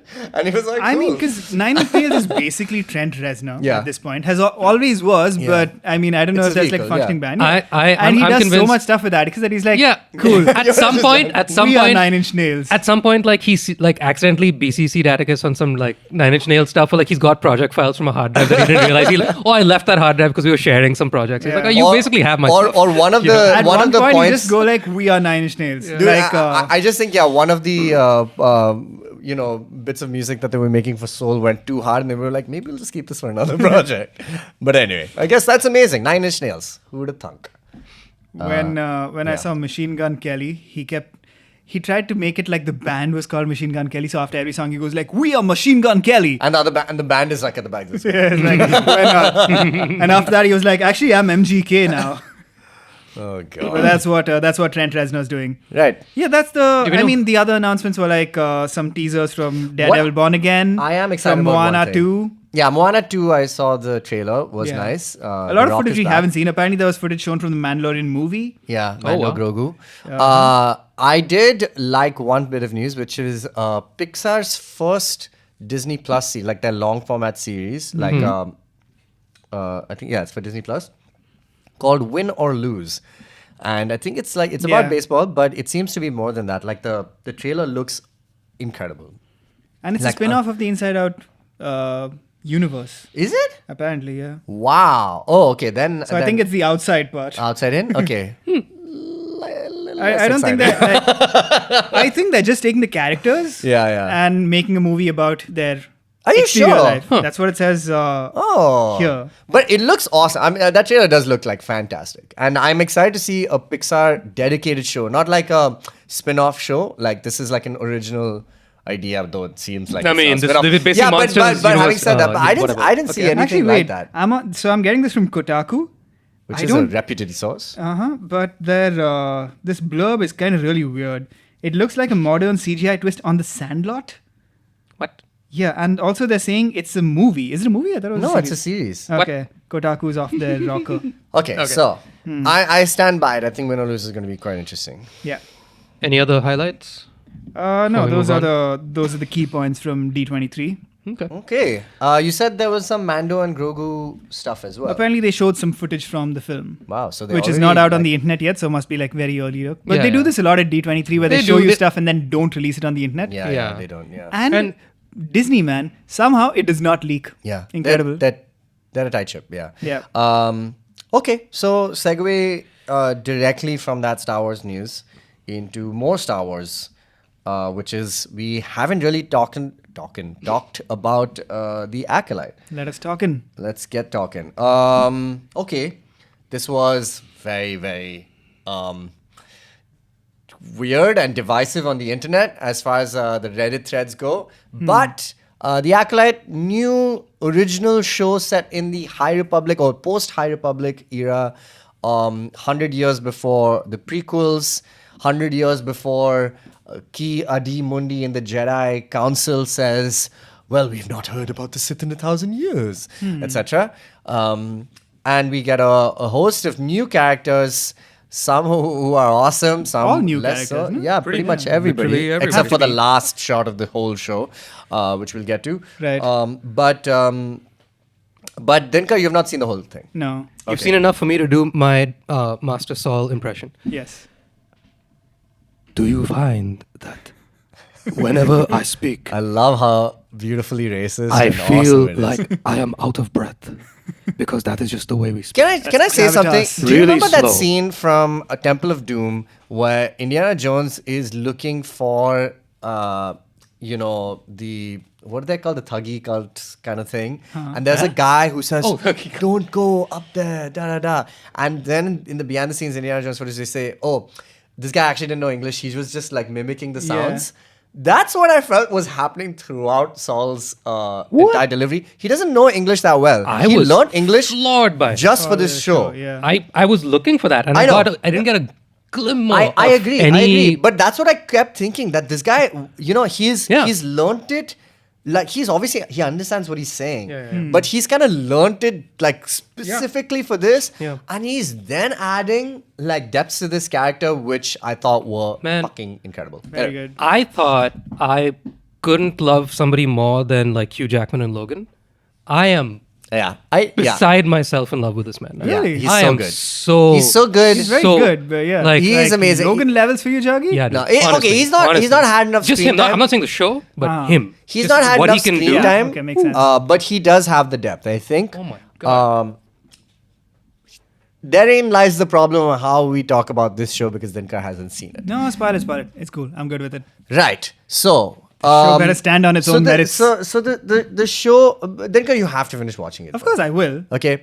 Now the show is called The Acolyte, which implies that there is some, it Titular harks. Acolyte. No, it harks to the idea of having a master and an apprentice. I love a hawk. Yeah. That doesn't harken back to anything. Yes. So it harks to the idea of like having an apprentice and a master, the rule of two, which is a big thing in the Sith culture, and about how the Jedi kind of were at their prime for a long time, and now suddenly a master Jedi has been killed, and it kind of unravels a mystery and a bit of a weird, Black Lives Matter kind of situation going on in this show. Yeah, it's like the cops are weird. Listen, yet another scathing review of the Jedi Order, which we have only gotten, this kind of information about ever since Return of the Jedi. I don't think we've had a good, positive Jedi in a really long time. Yeah. And I'm getting a little tired of that. You're getting tired of the Jedi being knocked? I grew up idolizing these guys. And then, of course, we found out that there are like levels to this. There are grey Jedi. There's Ahsoka. Fine. Yeah. But listen, we've not got one out and out like classic hero, man. Like, it's taken some time. True. Yeah. And this show, once again, reviews the Jedi and how they operate. It reviews them Not looking good. It reviews them in how they wield the Force as their own, and maybe not as something to share with perhaps something like a witch's cult, which is again shown in this show. The titular characters, the space witches, the titular characters in this show, the twin sisters of Osha and May, are not very compelling. But literally everything around them is. And for me, the problem was there, right? Yeah, that is the biggest problem. Yeah. Sure. Like, how do we make these characters compelling? So whatever their decision is, like whether to join the light or the dark, it becomes, it feels real. It feels like the decisions are real. One of the moments in X-Men 97 is like, at the end when Magneto says, now do you see why you should join the Brotherhood? You're kind of like, I get it. Yeah. This show has moments like that. It does. It does have moments because of has it been revealed to you who the Sith Lord is, the main Sith Lord, as in the one with the helmet? Oh no. You don't know who's under the helmet, right? Okay. All right, man, it's so good though. Someone we know from back in the day? No. No. Okay. Yeah, we have to. Okay, we He got said it. Let's Okay, talk about it. so it turns out that this is a first for us. Yeah. But the person who has been helping May, Kimir, Manny Jacinto. I thought so. Yes, I of thought course. it might. Yeah. There was like one of two options. You thought you knew, but you haven't seen his arms. You haven't seen his arms. That's what the internet's Okay, talking about. and he goes once he's revealed, he goes off on Henry Cavill level arms. No. But in disproportion to his body. Yeah, but because you never see it coming, right? But he kind You've of seen al- him from the neck up. Yeah, true. You haven't seen the arms. the arms are But good. So it's just I like, mean, what? The arms are They good. don't I know belong about together. Manny from The Good Place, where he was always like, He's he that was bottles in this, dude. Like, he really is. Okay. And I will say something. Manny Jacinto is one of the most compelling characters we've ever seen in Star Wars. He's pretty great. He's incredible in this show. I also have some issues with him. I loved this show, but let me get that off the bat. I really like this show, but there's just something about his cadence in his voice, his accent. Sexy, dude. He's a sexy Jedi. He's literally been, he's literally seducing you to the dark side. Like, he does that in this show. Yes. But there was just like there's something juvenile in not in a good way, because I love like that. his way of speaking. You think he's funny, right? I mean, far as I've seen him, he's comedic. He's comedic but very sweet. Yes, right? look, it felt the version like of him his that character. you're familiar with up until the 4th episode, the version with him that you're familiar with where he's like the guy on the side, plays that part perfectly good. He's a young guy, he's basically selling drugs. Cool, makes sense. And then when it turns out that he is like essentially the evil messiah. Does he become brooding? He doesn't become super Little brooding. brooding. Little brooding for sure, but not like exponentially brooding. But it's just that he's still delivering really impactful lines about like seducing you to the dark side, telling you what the Sith is. Yeah. But in the same Manny voice, which is just like You're saying lines that Ian McDermott would have said, but you're like 50 years younger. You don't have the Shakespearean gravitas. The only to say thing it. that makes it sets it perfect context cool for it. though. Exactly. I'll explain. Yeah. The reason why it works for me is because just before he kind of is revealed, he is on the most absolute brutal killing spree where he kills so many Jedi. Like, it's one of the most brutal scenes, maybe the best Jedi top action 3 for damn sure, if not number 1. I've ever seen in Star Wars. Okay, so this is why the show is so annoying. It's so inconsistent. Like, the Jedi stuff is brilliant. The ideas behind the show are really, really strong. I think so, yeah. But the execution, some of it looks so bad. Some of it, like, visually looks like I didn't find it very good. Like, some scenes look really, really good. Some scenes look really bad. Like budget stuff. So weird. It's so weird. There are scenes where I'm like, I can see it's a set so obviously. And even the choices of the characters is sometimes so frustrating. Anyway, but the thing is that he goes off in this mad kind of killing spree. And then when he, this is one line where, Saul says, "Oh, you were just a child." And because you don't have a ponytail now, it's not racist. I'm just being giving the gravitas, dude. I didn't give the accent. Okay, that was just a child. And then he's like, and he's like, you bought her here, right? And it's like, so he's like questioning the Manny Jedi. says this. Yeah, and like he's kind of like weird. He's like, like he yells a character's name and he goes like, "Oh," and he just goes, "Was that its name?" It's almost like a psycho, like a Joker-esque type character, but a Sith, which is really new. It's cool. really fresh, Very and I really, really enjoyed it. I think Manny is like of the Siths. He's finally somebody you can get behind.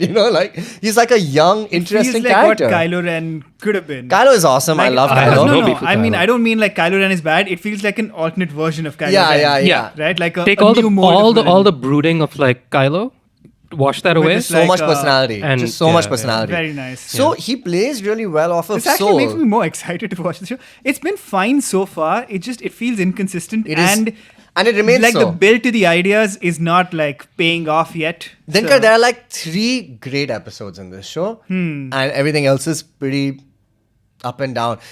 Soul is a really good character, and he kind of like even starts to like break bad and all. Like it's cool. Like there's like nuances to that. So suddenly, the stranger or Kimir, his character, Manny Jacinto's character, feels like interesting and cool, and he's laying down these ideas and saying, "Why have you listened to the Jedi all this time?" Like very Magneto-esque. And Soul is this like stoically good guy, but with this secret which they take way too long to reveal, and then by the time they do, it's kind of stupid. Okay, but he kind of starts to be weird and he starts to go like, "Well, I'm not taking you back to the Jedi Council now because we're gonna have to talk about some shit." So he's kind of like leaning into his dark side. So that is the compelling part of this show, and sadly there is too little of it to kind of hold. And the central characters, I think she's Amanda Setberg. She's probably a Mendla. Mandela. Yeah. I think she's a good actor. I just think that she's not given enough. She's like just an empty vessel for everybody to do exposition toward. And she doesn't really get to make too many of her own decisions. She's kind of just being pulled around everywhere. Do you know what I'm saying? I know what you're saying. Look, I also coincidentally just got off a gigantic Fargo binge, and I saw the season where Ewan McGregor does Amanda Stenberg. Yeah. Plays two roles, plays not twins in his case, but basically central character being played by the same actor twice, right? Yeah. That's Didn't know that. a humongous ask. That is like absurd, right? Because it's hard enough to play one character really well, who's the central focus. Now play two characters who are the central focus, who are polar opposites to each other. So like the amount of screen time that she has, that ask is absurd. And she's as young as she is. She does not have the chops to land that. Similarly, unfortunately, I'm sorry to report for Fargo, Ewan also, in my opinion, didn't stick the landing That's as much as because I Ewan's love him. American accent. You know Yeah, this is I know. his Yeah, weakness. the boy shouldn't do accents. That's a kryptonite. But I think you're right in that she is the weakest link for the show, and that sucks because she's the central character. But that being said, what I really liked about this, just in general with vibes, coming hot on the heels of Andor and what that was all about and how different that was and all the questions it asked and how non-Star Warsy it was. Yeah. I'm happy to see a return to form for Star Wars in its Go like most classic Star Wars. Yeah. classic Star Wars of like, it's about the kid, it's about hope, it's about convincing people to just keep moving forward and question and ask, question authority and ask, what you really believe in and what is right, what's wrong, and all these things. But along the way, man, the fucking lightsaber battles cannot be beat. Yeah. They are too good, man. The other main good. character, Saul, like I said, I profess my love and I will continue to. He is amazing. And the villain that In they've this got. show particularly, or you're talking? He's really good. I He's only really know from Squid Game in this, and now I'm gonna Yeah. go back and watch Squid Game because part 2 is out end of the year. I think, Yeah. 26 December. According But to the billboard in Juhu. I need to he's look got up red this hair, man. isn't it? Yeah, exactly. I need to do a deep dive into this man now. But my point is the other main central character, which is him, Saul, great. The villain, as we just talked about, really cool. It asks really good questions. Yes, it's shaky at times, and unfortunately, the main engine of the show, the double bill that Amanda plays, not the strongest. But at the end of the day, when I'm watching Star Wars, unlike with Andor, which is just such a random we exception, gotta stop using Andor. You have now. to, like, it's you- so it's- sad. it's such a We blip. can't rely on it. this one, Standard. it really drives home like what George Lucas was trying to do at its best when it is at its best. And It unfortunately, did feel prequely. Yeah, I like that. I like and that a so lot. like it's A little bit. for me, I didn't mind what I see a lot of people having beef with like the like some things I've heard about, which I don't know how you guys feel about this, but like the dialogue isn't great and it's not moving fast enough and it's kind of like taking its time. I didn't have any qualms with any of those things, just Yeah. because like I loved this world that we were staying in. Of course. The only time I didn't care for it so much was when they pivot away from Dathomirian stuff with the witches. Because like the minute we saw Immaculate Conception by lesbian space witches, I was like, let's go. Show me the origins of both the That second Sith. episode was really, Show me the origins of the Sith and show me the origins of the Dathomiri culture or something. Because But it was not It was Dathomiri, not. right? Yeah. But because we had just seen Ahsoka and we'd seen the witches there, I was like, oh great, we're gonna see more, maybe some of that. I don't know. We had just seen Tales of the Sith as well. Empire. Tales of the Empire. Yeah. And we'd seen a whole 3-episode arc with her. So I was like, okay, I guess this is the lane we're Witches. staying in. Space Witches, let's go. And then the Space Witches, not so much. They were not very good. Like, it was But you know what? Look, the fact that it was just a sleuth storyline, we hadn't really seen that in I Star don't Wars. And I was think- like, I'm I all agree, for that. I I was agree. like, that's No, fun. I mean, it felt again, popcorn like post after school kind But of the like, problem, let's just, the mystery is not good enough to sustain this like show. that's the mystery, kind of I'm all what for it. is weak in the start, at least. and dude, it sets takes itself well. too long. It takes way too long to get to the mystery. And it's the set mystery up as a whodunit, but they're not really like. It's And- not a very compelling whodunit. And can I tell you something? When they finally show you what went down, you're just like, wait, what the fuck? Like, it's you kind of already know that they've fucked up. Like the Jedi have messed up, right? Like this is a cops situation, right? Like, Yeah. gone rogue, and they try to like a cover up. So the interesting part of this show comes right at the end, where there's this, questionable kind of motivations of this Master Jedi called Venestra, right? Okay. And Venestra has this interesting conversation with somebody from the Senate. And the Senate is asking Venestra, listen, we heard about a murder. What the hell is going on with the Jedi? Aren't you guys like squeaky clean? And that guy is he's trying to overrule the Jedi's like Authority. thing as authority as like the law basically. And I was like, oh shit, all right, let's go. This is cool. And it's like it's literally in the last episode, man. It's in the last episode. And I'm just like, dog, I just kind of don't- add this kind of, these machinations are so interesting. You're absolutely right, but I don't have a problem with it being the last episode because you could tell that they were going to continue by the midway point. You're like, this probably is not going to be stuck to just this one season. I don't know if they were going to have another show where they continue character arcs, but like I felt pretty clear that it was going to go on because like you're absolutely right. The sleuthing endgame of the sleuthing wasn't strong enough to like for this That was reason. confusing. Wasn't reason enough for the show to exist. But you're absolutely right. Do you know what happened? Do you know what happened? What happened with Soul and that and her mom? What was going on? Was she just doing a fast travel? What the hell? I think what really matters is not this Crazy. particular It's crazy. incident. The show sells itself to be about this incident, but obviously by the time the season ends, you realize, okay, they're going to continue the story. There's more to tell because they're talking about the larger question, which is the Jedi, good or not, right? And so I'm on board for the fact that like the ending was finite for this particular story arc because you're right, it's not super strong in that way. Like it's I fun know and you it's own fun the enough. streaming platform. It's fun and enough. You can greenlight season 2 Yes, anytime. yes. But why? Get it right in the first go. You know I'm my fine. problem with Mando season 3 also. Same thing. They just don't say the words. Do the thing. Write the parts of the show which should come out of your mouth and speak it. Instead, it's like, this like covert like shit. Oh, but like stop, get out, man. Go to therapy. They were milking it. My gosh. They're definitely milking it. And yes, there are some I was interesting really little- happy with it. little We'll Easter spare a couple of eggs. like there's some Easter really eggs. nice blows by the end, which Yeah, was I know they're definitely worth a watch, but it's once again it fits perfectly in the canon of Star Wars, where it's kind of like almost there, and I wish it was like much better than it is, but it's fine. It's got promise. I'll give it that. Most promising young Do show. we know if there's a season 2? yeah. Okay. Yeah, because Makes sense. again, it's theirs. They decide. Of course. They go like, yeah, sure, we'll take another season. It's fine. And I mean, you're talking about the birth of the Sith, so it's like, why wouldn't you just Yeah. continue? Because we know that. No, and I think gotta see them. this is their Fantastic Beast, right? Like it's set 100 years. Yeah. It's enough time for them to get into Okay. Plagueis and do all of that stuff, and maybe do I was offended by that statement for a half second. what? By? I was almost offended by that statement. Oh, That is right, Fantastic yeah. Beast. Fantastic Oh Beast. yeah. Oh, of course. No, without question. No. I mean, like it's like this Yeah, I whole know what you mean. prequel I know what you mean. I thing, know what you prequel to the prequel. Star Wars invented the prequel. Oh, did it? Yeah, didn't it? Godfather Invent the 2? prequel? Maybe. It's kind of a prequel, sure. Yeah. Okay. Definitely not the first It prequel. popularized the term Oh shit! prequel. Let's Perhaps. just go on. Yeah. Okay. All right. So that's the Acolyte. We've got so much more to get through.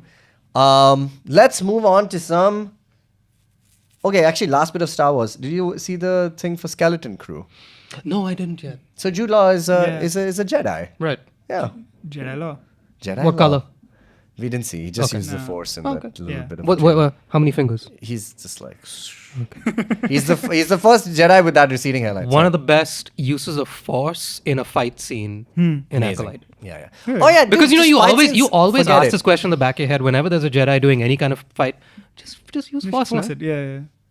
Nice. Some Soul. sick shit, dude. Man, damn, he's good. Cool. Damn, he's Both of them Silent. are fantastic. Like Both of great, whom? both Soul and Kamir. and Kamir are just good. Like They're the like, stunt it's- work. it's- it's like Lee Crouching and Manning. Tiger, It is Hidden Dragon, literally dude. it is literally Qui-Gon and Darth Maul. Nice. Yeah. But it's like it's kung fu, man. Finally, they put like martial arts into like Jedi stuff. It's awesome. Anyway, Nice. and literally worth the watch. After. Okay, cool. Mini reviews. Minis. Quick reviews. Here's one. Go off. GF Harkening minis. back to Star Wars OG. Harkening? Harkening to a Star Wars OG. Kenny Baker. Yeah, R2. A little movie about a bunch of little people that he was in. I don't think you're allowed to say that. Anyway, no, go on. Monty Python movie, not a Monty Python movie, by Terry and Michael Palin. Yeah. Time Bandits, 1981, a movie that came up on like Geek Fruit episode 3, OG, I think. I don't know how this even came up, but it's a Geek movie Fruit from podcast, the episode OG Geek Fruit, like the very Geek Fruit first podcast. iteration. And Don't say the name so that people get it. 1981 Time Bandits, a movie that I saw on Star Movies as a kid, and don't So know that's if I Star Plus? ever saw, maybe even Star Plus. Don't know if I ever saw the whole movie. So it's just like random scenes in my brain. I had to like really do some deep dives to find it. Fun premise. They've done a remake of it. Now, on paper, tell me this doesn't sound amazing. Time Bandits, made by the Monty Python guys, so like a handful of them are in it. John Just the Cleese. one, I thought. No, Sorry? isn't it just a Terry Gilliam movie? No, it's Terry and Michael Palin. Okay.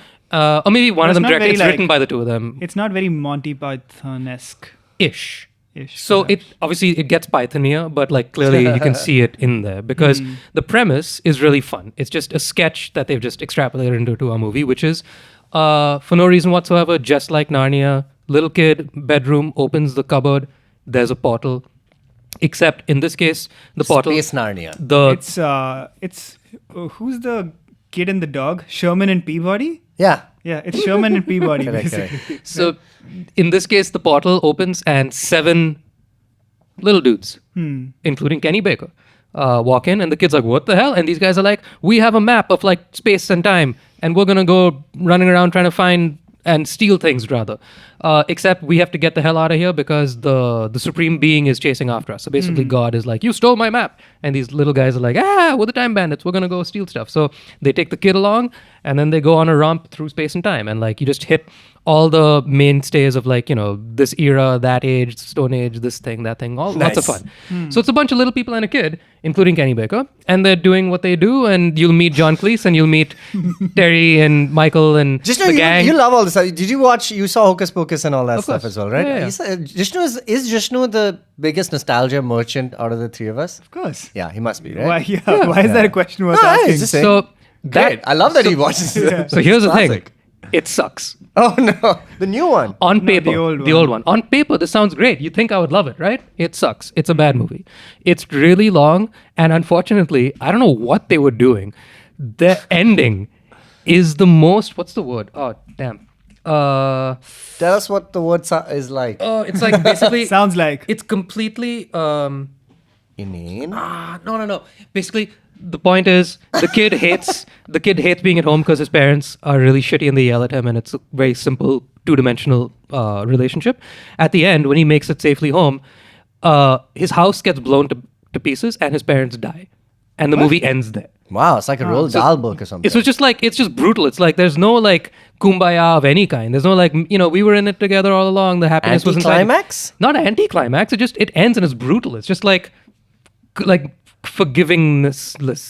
Unforgiving? Merciless. Unforgiving. That is the word. That's not the word I was looking for, but that is a word. Nihilistic. Nihilistic, not close, but not quite. I forget what the word is. Point is, the movie sucks. Okay? Now, present day, Garangutan. Taika I'm just saying. and Jermaine from Flight of the Conchords team up to bring this back as a 8 or 10 episode TV show for Apple TV. Plus, isn't it? Mm. Right. Now, the little people are now big people. Sure. And so I don't know what's up with that, why they needed to do that, but they did. Because woke. I mean, they were just like, we'll use people. We'll use It people. isn't just regular people. Lisa Kudrow is your main guy, and Oh. there is a really good, very good, promising, precocious,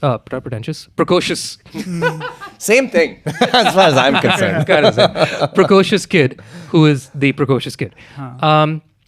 So Lisa Kudrow is basically Phoebe all the way through, like says everything exactly as Phoebe would, and she's just the leader of the Time Bandits.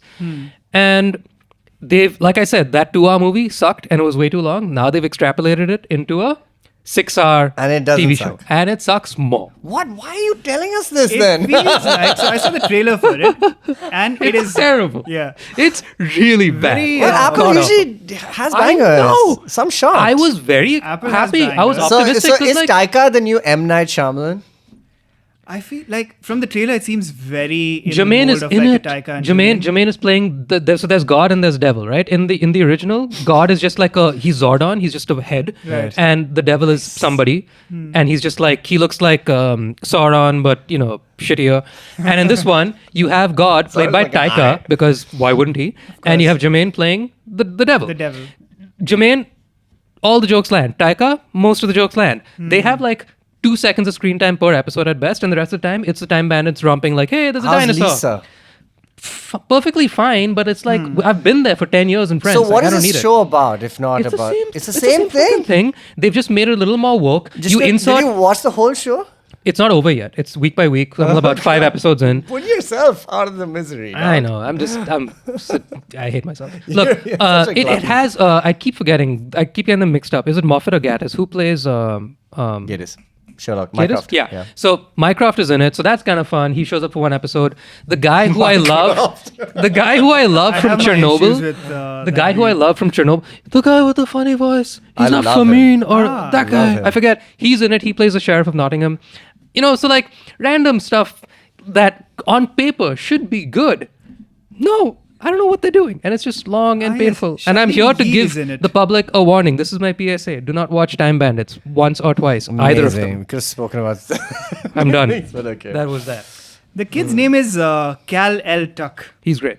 Amazing. Kal-El. Yeah, his name is Cal El. Nice. And Charlene Yee is in it. Yeah, her too. Again, But you would think all these people are good. What do we know her And they are, from? but this sucks. What's the show where And she plays the exact same character. Mythic Quest? Right. Yeah, and she's really good. And did she disappear abruptly halfway through the series or something? Because she left the show. No. Because Jishnu has not reached there yet. They've Yeah, not I'm reached the halfway episode. through. She hasn't left okay, yet. Yeah. I mean, it depends. Who's So going to leave first, basically, Jishnu or her? Yeah, I suppose. Oh, God. But it feels like obviously because it's your boys, they've gone for a more comedic tone than the Monty Python boys went for. No, that was also That is a comedic. shocking sentence. Dude, no. Monty was funny. Yeah, was it? Like it seems like a adventure-y movie. more Adventure, but like really fun. Like, I mean, Okay. because the premise is like a sandbox that you can just do Of whatever. course, Like, yeah. where are we going to now? I don't know. Write a scene. That's where we're going. Correct. Who are we going to meet? Meet a person in history. Very sketch- Steal from Cleopatra. sketchy, yeah. Steal from Robin Hood. Steal Sherman from and Peabody, dude. That's what it is. Yeah, Great yeah. show. Or, You also uh, see Time Attack? No. This is like a kid who's an orphan, is a cartoon, and then he's visited by a robot played by Mark Hamill, Laddie Yes, 3000. this sounds and, familiar. I don't know and if then I've he seen it. plugs him No. and takes him through history to fix like different people's like story, like Nice. Beethoven and stuff. Very similar. Also, yeah. like the show. What's the CW show? Legends of the Hidden. Legends of Tomorrow. Legends of Tomorrow. Oh, Yeah. wow. Where they go and like Oh, fix Star Wars and man. whatnot. Yeah, George Lucas and Spielberg. yeah. Jesus. Okay. Tell Good us, show. Dinkar, about Long Legs. Oh, I haven't seen Long Legs. Oh, then I why thought you watched Long Oh, Legs. I thought you saw Long Legs. No. Like we should watch. I Long said, Legs. has anyone watched Long Legs? And you said you did. No, I thought you said you did. I So said I put was it on watching the- Time Bandits. Okay. What did I say I watched then? Not sure. You wait. Okay, let's go through a couple of other things Yeah, that what we else is on the watched. list? House of the Dragon. Did you guys, any of you watch it? No. Seen the first season? Yeah. Good. Yeah, not bad the first season, but Not bad. not compelling enough to make me feel like we have to watch season 2. You know, I really thought about that as well because I'll get Abhimanyu and around I wanted to watch the second season, but we couldn't be asked to figure out where we left off. So then we ended up watching like a YouTube history of the Targaryens and stuff. And man, I was so in. I was just like, I got it. I was like, this shit is so is it that compelling. channel called X something? Yeah, so the X-Note writers, there's like a bunch of like these Right. channels. But no, I just watched a random one. And then I've just been on like a YouTube, like, man, some of this stuff is like, Some of the world building is great. it's really great. I gotta Yeah. be honest. It's really great. And it's a bit of a task to kind of keep in mind the entire family tree. But if you know it, you're like in, you know, like I know the whole thing right now. And so second season is not. You're like one of those people who says, I read the books, but your thing is, I watched the YouTube video. No. I the books. There is no book for this show, right? Right. Like it's a historic. But it's based retelling on of. There's a book like called a Fire. timeline that It's called he Fire and knows. Blood. Yeah. And this entire story is just one chapter, which is like the longest chapter in that book, which is kind of detailing the history of like the House Targaryen, and the Dance of the Dragons is this chapter, which they've named House of the Dragon. Could have gone with Dance of the Dragon. Yeah, but I think Banging title. You know, Sounds like an Iron Maiden song. but why it sounds better? It does sound like an Iron Maiden song. Great Iron Maiden song is Yeah, what it dude. sounds like. Yeah. They should cover the theme song. with 3 guitars. Anyway, listen, but the point is, the second season is not as strong. But then some ways, like, the problem is, like, people still think that it's a very Game of Thrones. They're looking for Game of Thrones in House of the Dragon. I don't think you should do that. But it's not as wide-ranging of a story. It's a very small, it's much smaller, like, if believe it or not, even though I've said that there's a huge family tree and everything, there's a lot of different It's characters. at least about one family. It's just one family split in twain. And it's still really, like, it's really good, man. Like, the acting, I just think the acting is, like, off the charts. Like, especially these 2 leads, like Olivia Cook and Emma Darcy. Man, they are insane. Like, they're so much more compelling than, Emilia Clarke, who was good as Khaleesi, but kind of got grating after a few seasons. Like, okay, cool, she's gonna take over. And Jon Snow. They couldn't quite figure out what to do with that Yeah, character. those 2 are the leads in that. These 2 leads are awesome, man. They're really, really good. And I don't think the season is as good as it could have been. Even Matt Smith, who's one of the most, like, cool, problematic leads, kind of gets, sidelined to kind of do some soul searching for the most of the show. No, it's like you're with him, but he's not interacting with too many people. In fact, like, he's visited by his demons and all of that stuff. But the show is still, I think it's, like, rock solid. I'm surprised this season isn't as good, because at the end of the first season I thought it was decent and there was so much potential for it to be amazing. And they still haven't got to the main battle. That's the problem. I think most people are disappointed by the end of the episode. They're like, wait, there's not that much time left. How are they going to get to the battle? And they don't. Because it's more about the machinations, which is what I like about Game of Thrones anyway. But the thing is that, it's interspersed almost perfectly with, the Battle of the Bastards or whatever in Game of Thrones, or the Long Night and, but I know those things are cool, but this is the heart of Game of Thrones for me. And I think it delivers at least at a high level still on House of the Dragon. So I quite enjoyed it. House of the Dragon. Yes. Let us move on. Long Legs. So none of us saw Long Legs? Yes, we've established this. We haven't seen Long Legs. You said you saw Twisters. I did see Twisters. Tell us about Twisters. Why did they make this? I don't know, but I was Is there excited a by cow? the concept of it. There are several. That's all I look for. More than one cow? So in this movie, it's a spiritual requel. Is it a requel? I thought it was just... Whoops. Sorry. Hasn't he suffered enough? Let's resurrect him. He's fine. That's a Jesus. Battle of There you go. Alkali Lake. Oh, but he's doing like a dainty foot race. That's why it happened. That's why, yeah. Okay, yeah. It's the same universe, but as in, it's our Earth. universe. Because it still happens. You mean the universe? Yeah. It's not a sequel in the sense that it's continuing No, there's the story. no, but there are little nods It's to a the Home original. Alone 3. It's a Home Alone 3, yes. Hey. You dare use this in a bloody same universe. quiz. But I will say this, that like a few nods to the original where like Dorothy, the machine that is the payload mechanism for That they need to throw into the twister. So that still exists. The same Dorothy? It's Like a not high-tech referenced. version. No, it's the old Dorothy. Oh, really? But it's not referenced whether that belonged to, any of the characters before. So none of that is there. It's just about Daisy Edgar Jones, who is a young scientist who's about to who's getting into this field, and she loses her friends in a bad incident. In a Twisters. In a Twister. And Sorry, is it set present day? yeah, it is. And then cut to many years later, where she's kind of given up the thing, and she's working, at a meteorological kind of institute. Or no, she's just working in like the main weather department in New York City. So she's moved away from the countryside, and she gets a call from her old friend who survived that, who's played by Anthony Ramos, the new John Leguizamo. I think can we agree, please? Anyway, No, I still want He is- Leguizamo. He's still around. I love Leguizamo. There's no new but one. he's the new Leguizamo. The young. He's the young Leguizamo. Okay, sure. Guys, come on. All right. I mean, when you say it like that, it's kind of like you're saying Leguizamo's not around anymore. No, he is. He's very well like. I'm just saying. I want more of him. It's like RDJ He's willing, they is just gotta the cast new him. Al Pacino. Hear me out. I see it. I see it. He is. Yeah. He Yeah. is, straight up. Okay. Anyway, let's move on. Damn. Scent of an iron. Let that soak in that for a second. So he comes back to her and says, "Hey, listen, I have investors, and we're looking at a new company where we're using army tech to kind of track twisters using new technology." And she's like, "Okay, cool." And she's basically the tornado whisperer in this. And so she uses her talents until she realizes Anthony Ramos has got like not an ulterior motive, but these investors are, there's kind of like a socialist beat to this where they're like, the victims of these hurricanes and the tornadoes, their properties are being redeveloped. They've been bought by like a realtor, like a real estate guy, a mogul, and he's compensating them, but he's taking their property. He's flipping the land. He's flipping the land. Okay, so so there's a little bit of that, but it's not really focused on But that. what is the game plan? They're trying to direct twisters to No. It's to just to track raise them, plots. and then they can. It's a weird. Let's business model. weaponize Mother Nature. Yeah. And on the other hand, there is our boy. I was going to say Not Tom Cruise. Yes. Glenn Powell, who is playing he's the tornado wrangler. Okay, he's like a tornado cowboy, which is like he's a course he is. YouTuber, Of course he is. and he's like, yeah, yeehaw, He's a let's go get YouTuber. it. He's a YouTuber, and his Awesome. YouTube has like accounts.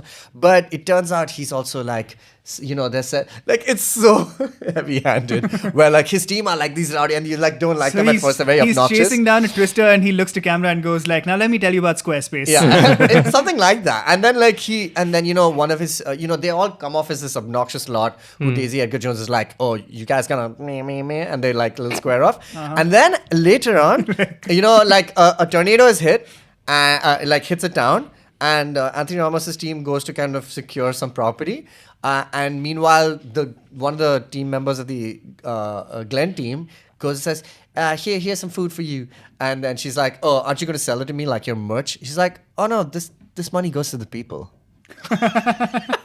It's like, it's too good. It's so heavy-handed, and the movie's kind of dumb. Tell me about the cows. Tell us about the cows. Yeah, many cars fly, and the best thing in this movie is that Glenn Powell's car can sit in the eye of a tornado because he presses a button and he's got little screws that dig into the dirt, into the soil, and hold the thing down. And So then it's like the opposite of then he shoots fireworks into the eye of the storm.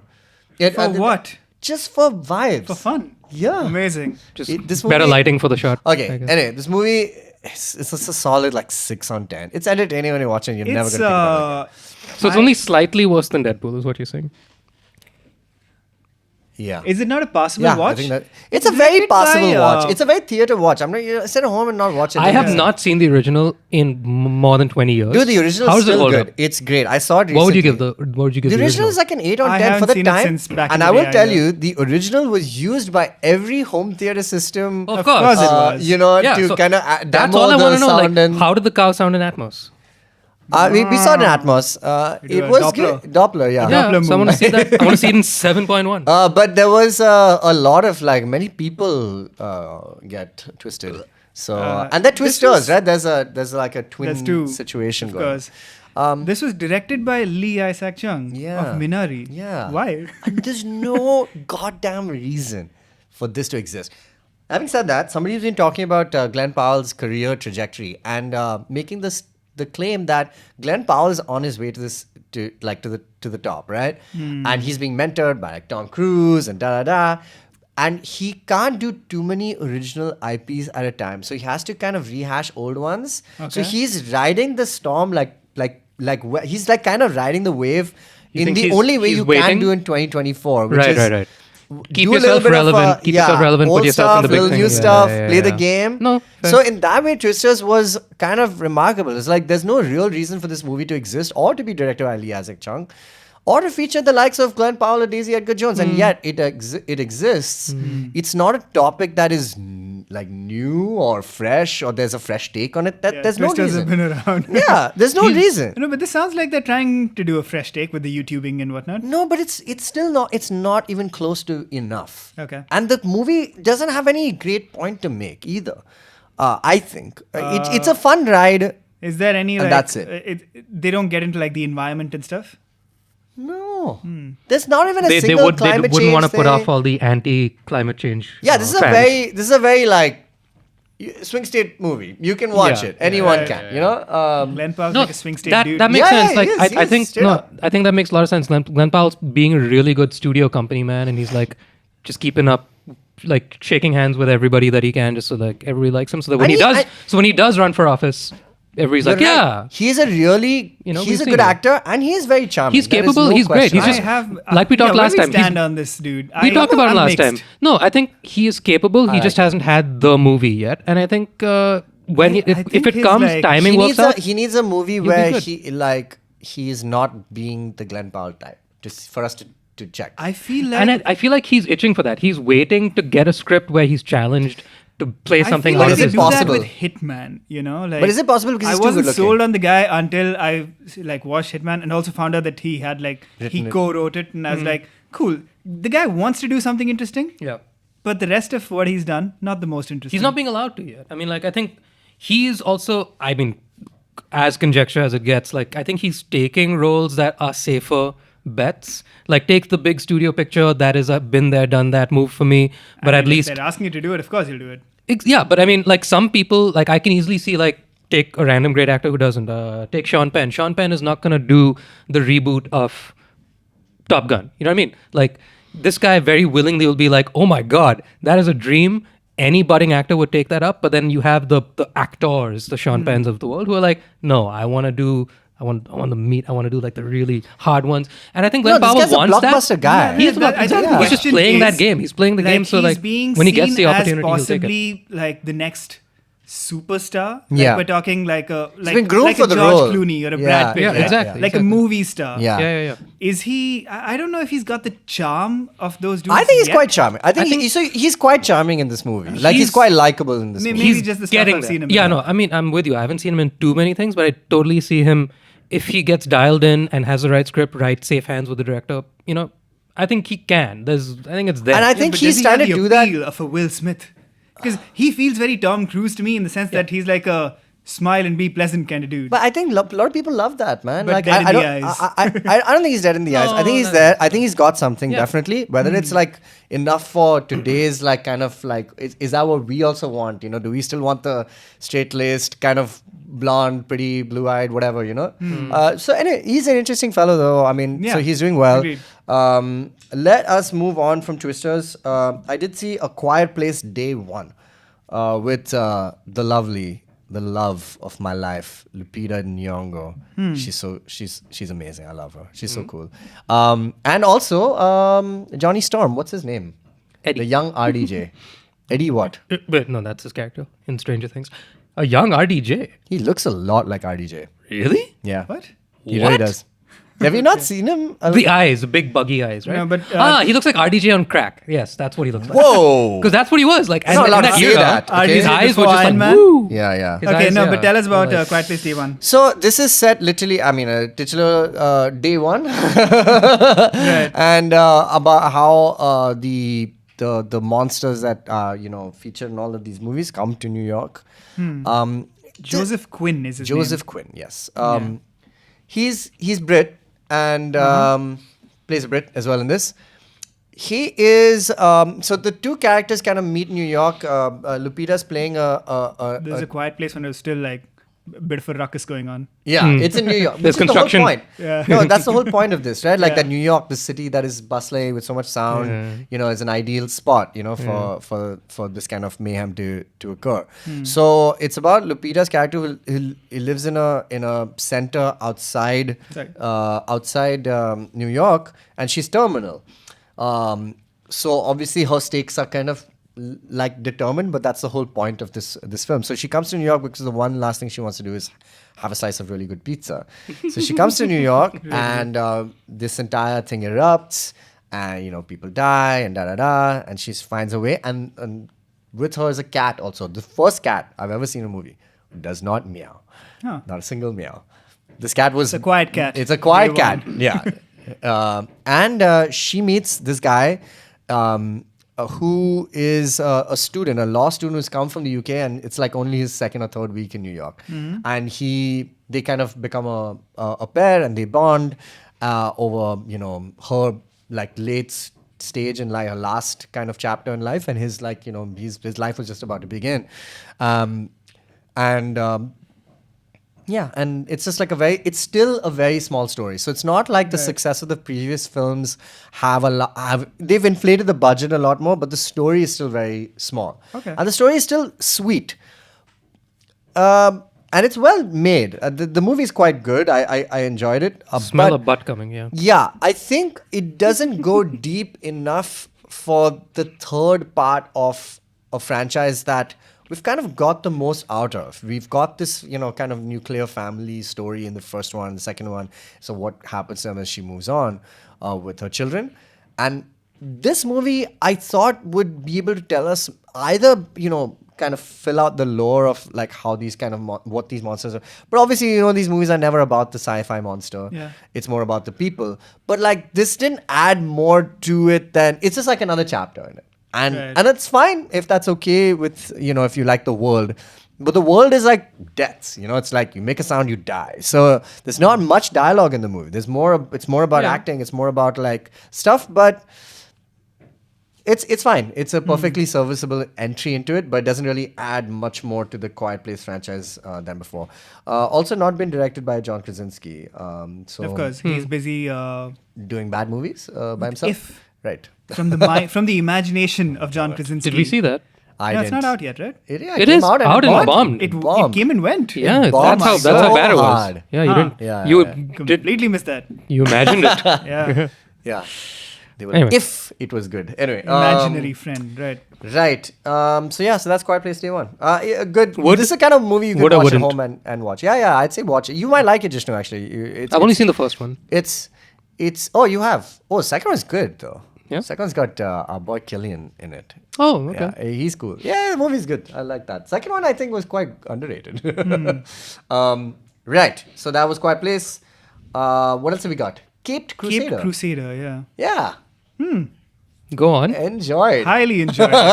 Really good. Yeah. So good. I've not finished the entire season. Neither have I, but it's a Batman in the 30s, 40s? 40s, I want to say. Yeah. It's Nice. even more than it's based on the Paul Dini Tim. What's the name? Bruce Timm. Bruce Timm. Thank you. Yes, Bruce Timm. The Tim verse. I think Tim Gunn. Yeah. Tim Kaine. It's not Batman Adventures in the 90s. It's not the same universe, is it? It's just the same guys making it. It's the same guys making it, and a bit of a retread on the aesthetic, a little bit, but not as Quite much. a bit, I feel like. In fact, like it's like they took that sensibility and The put it noir in a different sensibility, era, and yeah. a different. This is completely set in the 40s. Yeah, Give let's me- say 40s. Give me the Not log yours, not line. mine. Give me that log line. That is the log line, The ostensibly. log line is it's Batman. basically Batman the animated series, right? But it's Batman in the 40s. He's like still fairly new to it in this, I want to say. Like Yeah. in the animated series, you're thrown into like the thick of it. Yeah. When it begins, it's like Batman's a pro. We get everything in that. That entails Yeah. his entire journey as Batman, up till Batman Beyond and etc. So Yeah. that character is kind of complete in his Correct. arc. This The- one is just like very fresh. Yeah, we're starting out with like a young Batman in the 40s. Got a bit of a noir vibe. The animation, everything is very the animated series. So Crisper. kind of X-Men 97 like in that way. Except it doesn't really continue the story as much as it's a completely fresh story. Yeah. Same characters, Robin and gang? No, No, Robin no and Robin. Gang yet. It's- Again, like it's very young. fairly Oh, so fresh that young. Batman. Okay, Yeah, okay, yeah. yeah. He's still Yeah. calling Alfred Pennyworth in this. Also, Correct. it's like there's still it's Harvey Dent is still he's attorney. He's still the DA. He's good. DA, Yeah, yeah. he's We like he- Harvey. No, I mean, yeah. I mean, he's we have mixed feelings on Harvey. He's Yeah. a Like, he's- smarmy guy. yeah, he's Sure, a smarmy sure, guy. And he's running for like mayor. Like in, Yeah. in this. Like you see the origins of a bunch of them. Like Sure. you see Selena Kyle start out and Sure. become. And there's a Oswaldina. What's her name? Oswaldina, I would say. or something. Penguin's a lady. Penguin's a lady. What I love. I didn't understand that, to be perfectly honest. I know why they did it. It was fine. But I it's mean, fine. It doesn't matter really. They it don't- looks a little funny, but it was fine. It looks funny because it's literally the same character design, like the same face, like as the animated series Penguin. But it's a lady. She's a lady. And I mean, they don't. It doesn't matter, really honestly, doesn't like matter, yeah. because it still works great as a villain. In fact, like there's a layer where like she's got 2 kids, and like there's some family drama happening, which is all like great. But yeah, like really good show. Completely self-contained episodes. At least so far, there's been no like larger arc that they're building. Yeah, to. not that I've even gotten to Yeah. yet. So really good watch. And I mean, not that you might care about this, but the And voice the eyes acting, go like so.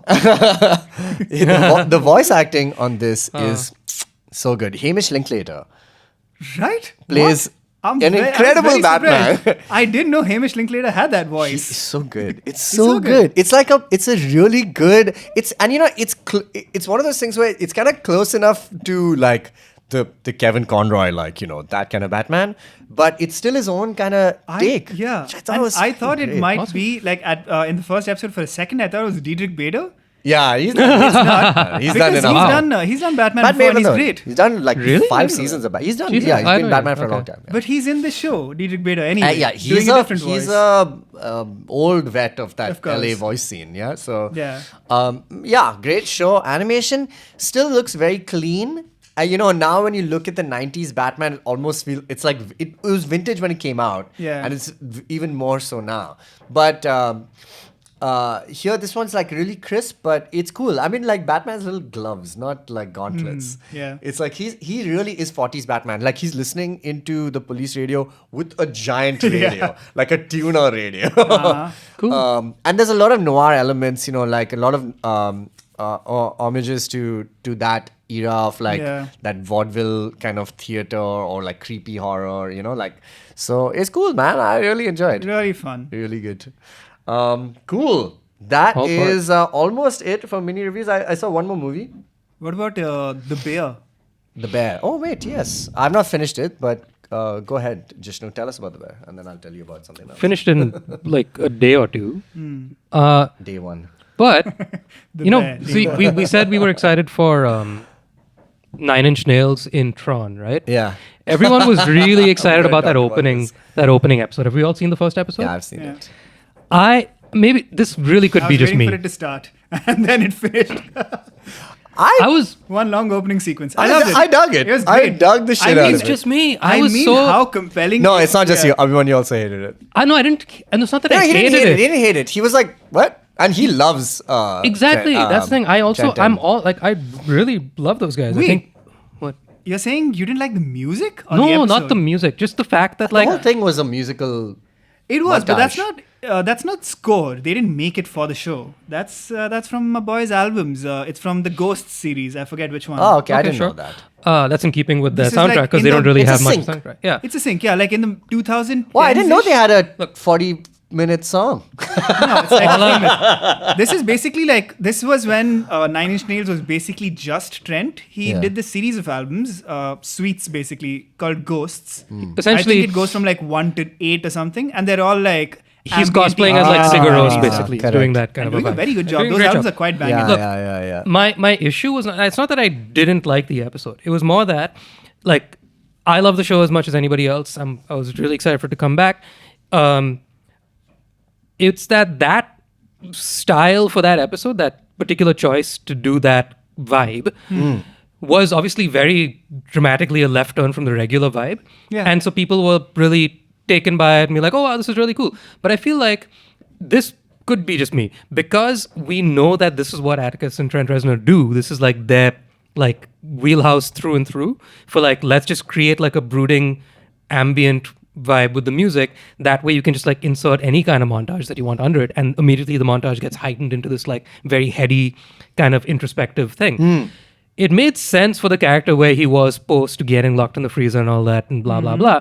And the fallout of all that, because it wasn't a very dialogue heavy episode. Wasn't it a previously on The Bear? It wasn't a previously, Almost, but it yeah. was like just like a weird mixed bag of a bunch of things. What I basically took some issue with was the fact that It was like an overture.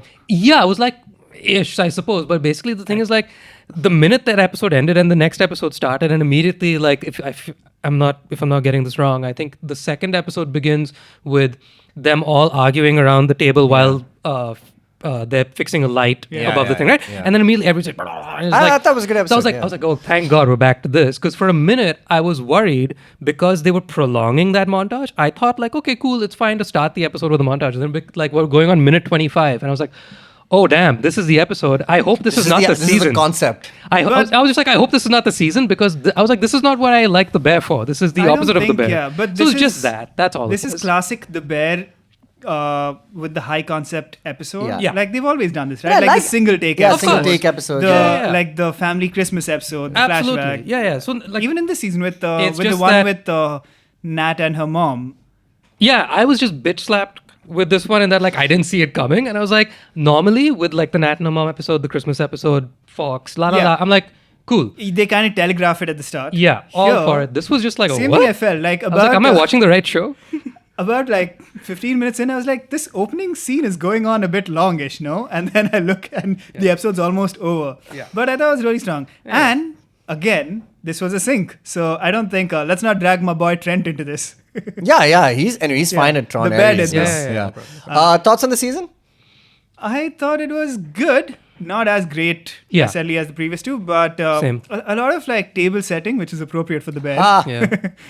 And But- like they don't quite like end up where they need to, I think. So Yeah, it didn't move the ball too much ahead, but like, doesn't hit the heights it could have. but right on the But still money. good. Like, I'm glad you pointed out the Nat and Mom episode because like when they do those moments, whew, Yeah, great. oh god damn it! Nice. Like Okay. never have I enjoyed like macro close-ups of micro expressions more than on this show. Because like Who's that, dude, like there are 'cause, shots which are just like a nose and an eye. Seriously, 'Cause, like, you haven't got to that episode yet, right? No, not so yet. basically, it's an episode where She finally gives Sugar, birth. Sugar and Mom yeah. are in the delivery room or about to go to delivery, and so basically it's just a long episode where it's just the two of them in a hospital bed, right? Yeah. And just back and forth chit chat, and as it starts out, like beginning of the episode, established they're in the room. By the end of it, you're in her fucking nostril, and it's great. It's like, I'm with you. She's terrified. nostril. You're just like, Yeah, not exaggerating. Those close-ups are like Yeah. so close. Yeah. But yeah, overall great season. Just a couple of things that I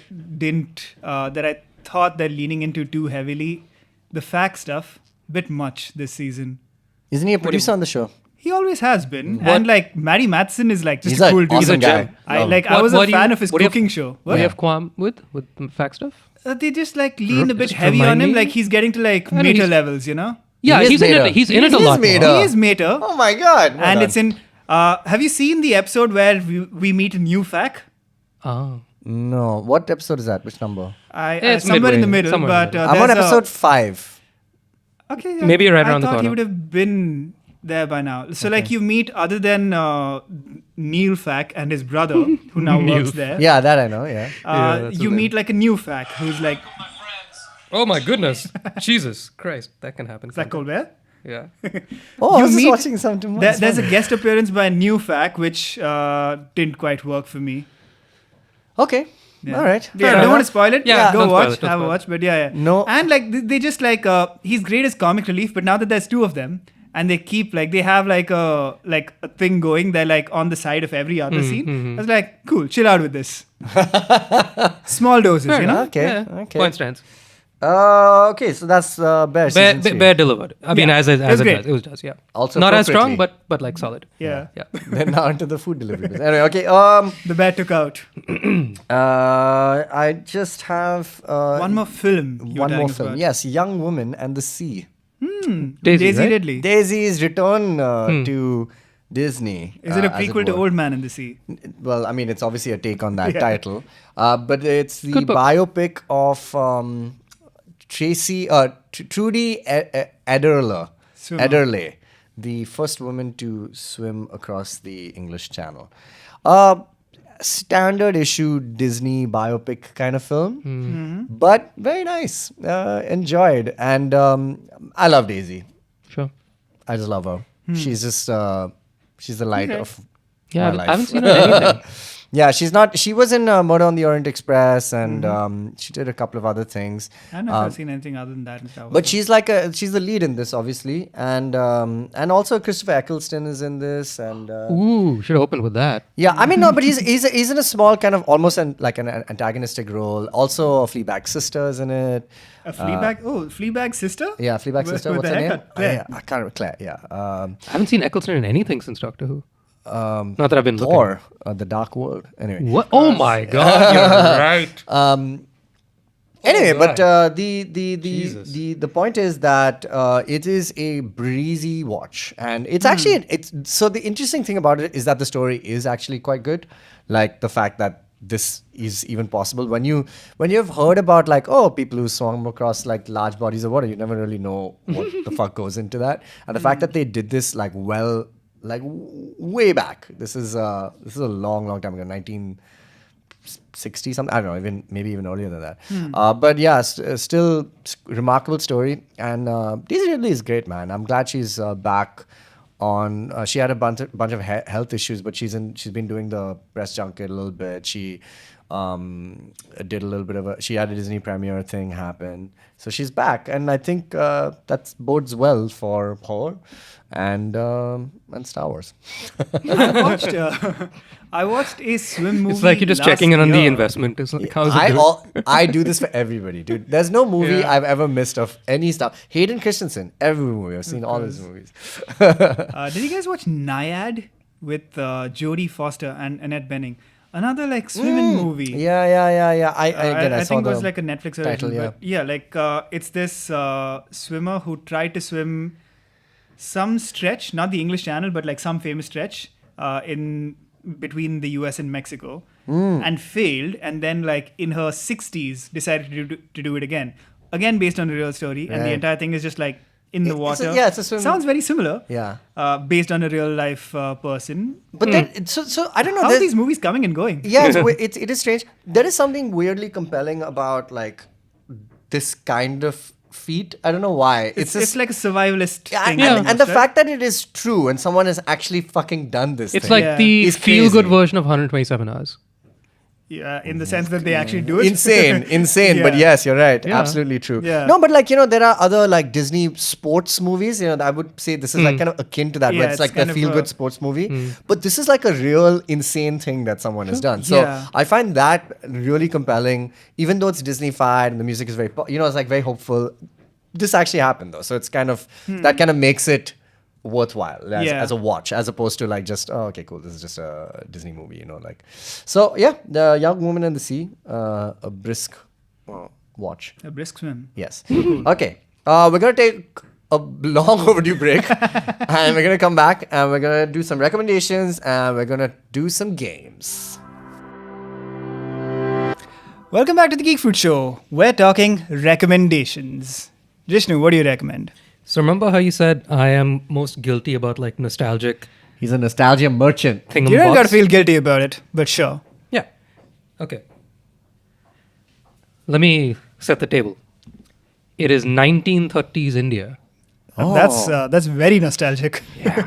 It's not my favorite century, but I'll hear The it. 19th? No, the 20th. The 20th? 19th is my favorite. don't 19th like is the 20th? best one. The 1800s, Yeah. right? 19 I always get confused about that. 1930s India Okay.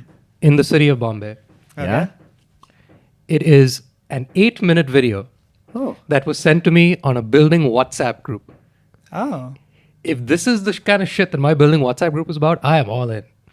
Point Okay. is, Yeah. the name is James Fitzpatrick. The show is called Travel Time or Travel Tours or something like that. You can look it up on YouTube. This particular video I'm talking It's a about. show from 1930. Yes.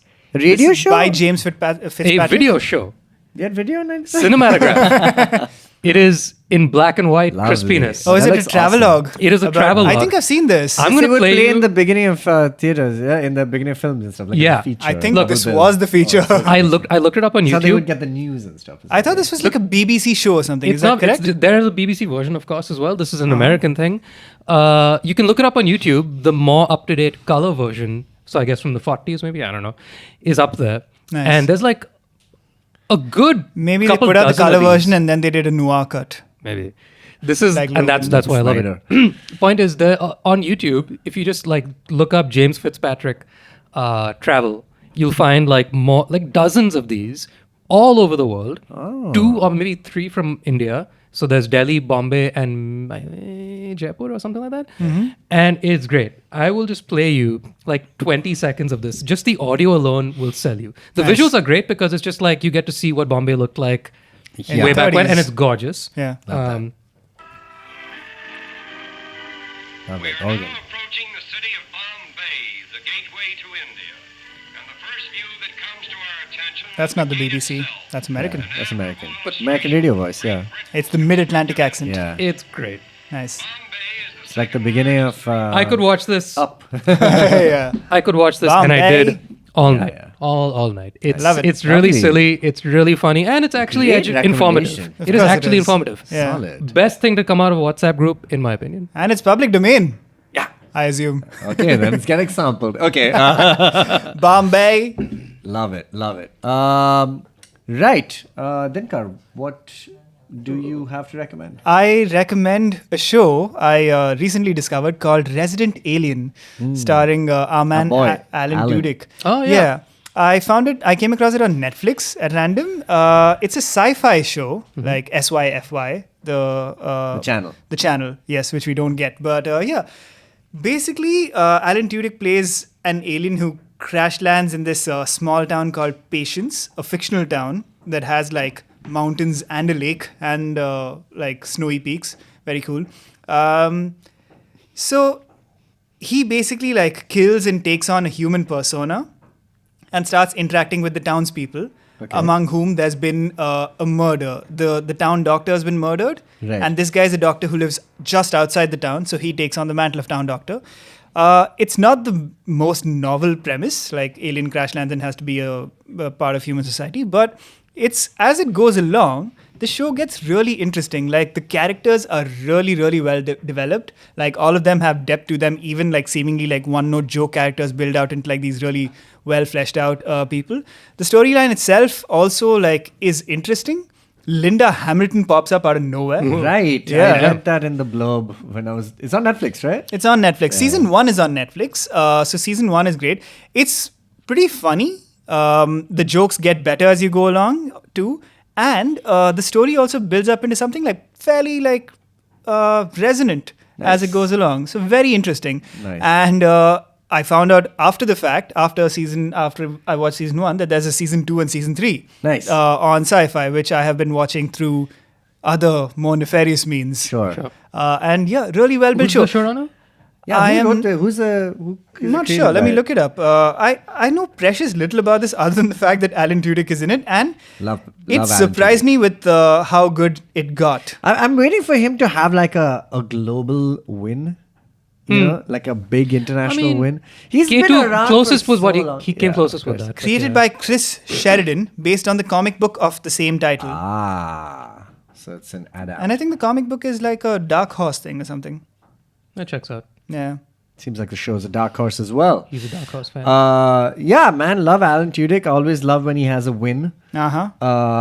He's just like he's been funny forever, and he's just Yeah. been like weird and cool. You know, yeah, of course, Yeah, really fond of him. So he does really would well. check He's this got out. like a Robin Williams-esque energy in parts of this. Like he's doing like a very caricatured portrayal, but somehow, like I said, this show surprises you with like how resonant it can get. Yeah. So he's doing like a really goofy alien voice, but doing like really emotional lines, and they land. Resonant Alien. I have Resident Alien, indeed. I have 3 degrees of separation to Alan Tudyk. That means we have 4.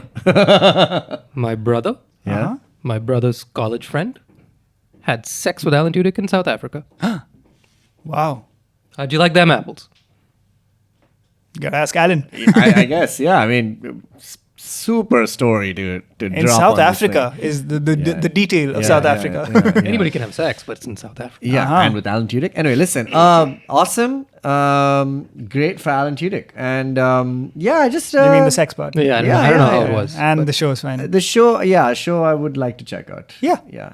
He's Quite a good. He's a cool guy. All right. I have a game to recommend, which is called The Case of the Golden Idol. This is maybe my favorite game I've played this year so far. It is harking back to the old point-and-click games from our youth by LucasArts and stuff, but this puts a little bit of a spin on it. And you have to view a scene. And I'm just giving you the mechanics of the game, okay? View the scene. There are many rooms you can go to or areas in the map. And it's all like pixel arty as hell. And you click on things and you select words. And words get added to your little grammar, little vocabulary. Love it. And then you have to fill in the details of what happened in that scene. Every scene It's is like a Mad murder. Libs. Yeah, it's like Mad Libs. It is. Every scene is a murder. And you have to figure out what happened based on what you can see. Now, this is not where the game shines. It is really, really well done, the mechanics, but the story of this game is going to take everyone like who plays it by surprise. Like you start off like with like the number of words in each level kind of keep growing. Like so the first story is The Case of the Golden Idol, which is like I think, about 12 different scenes, okay, crime scenes. And it starts off very innocuously at like one guy pushing another guy off a cliff.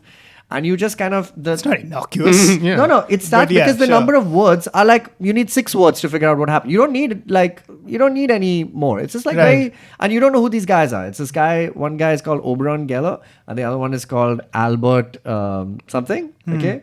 And that's it. That's all you know about these guys. And it starts from there, and by the time you reach the last level, you will...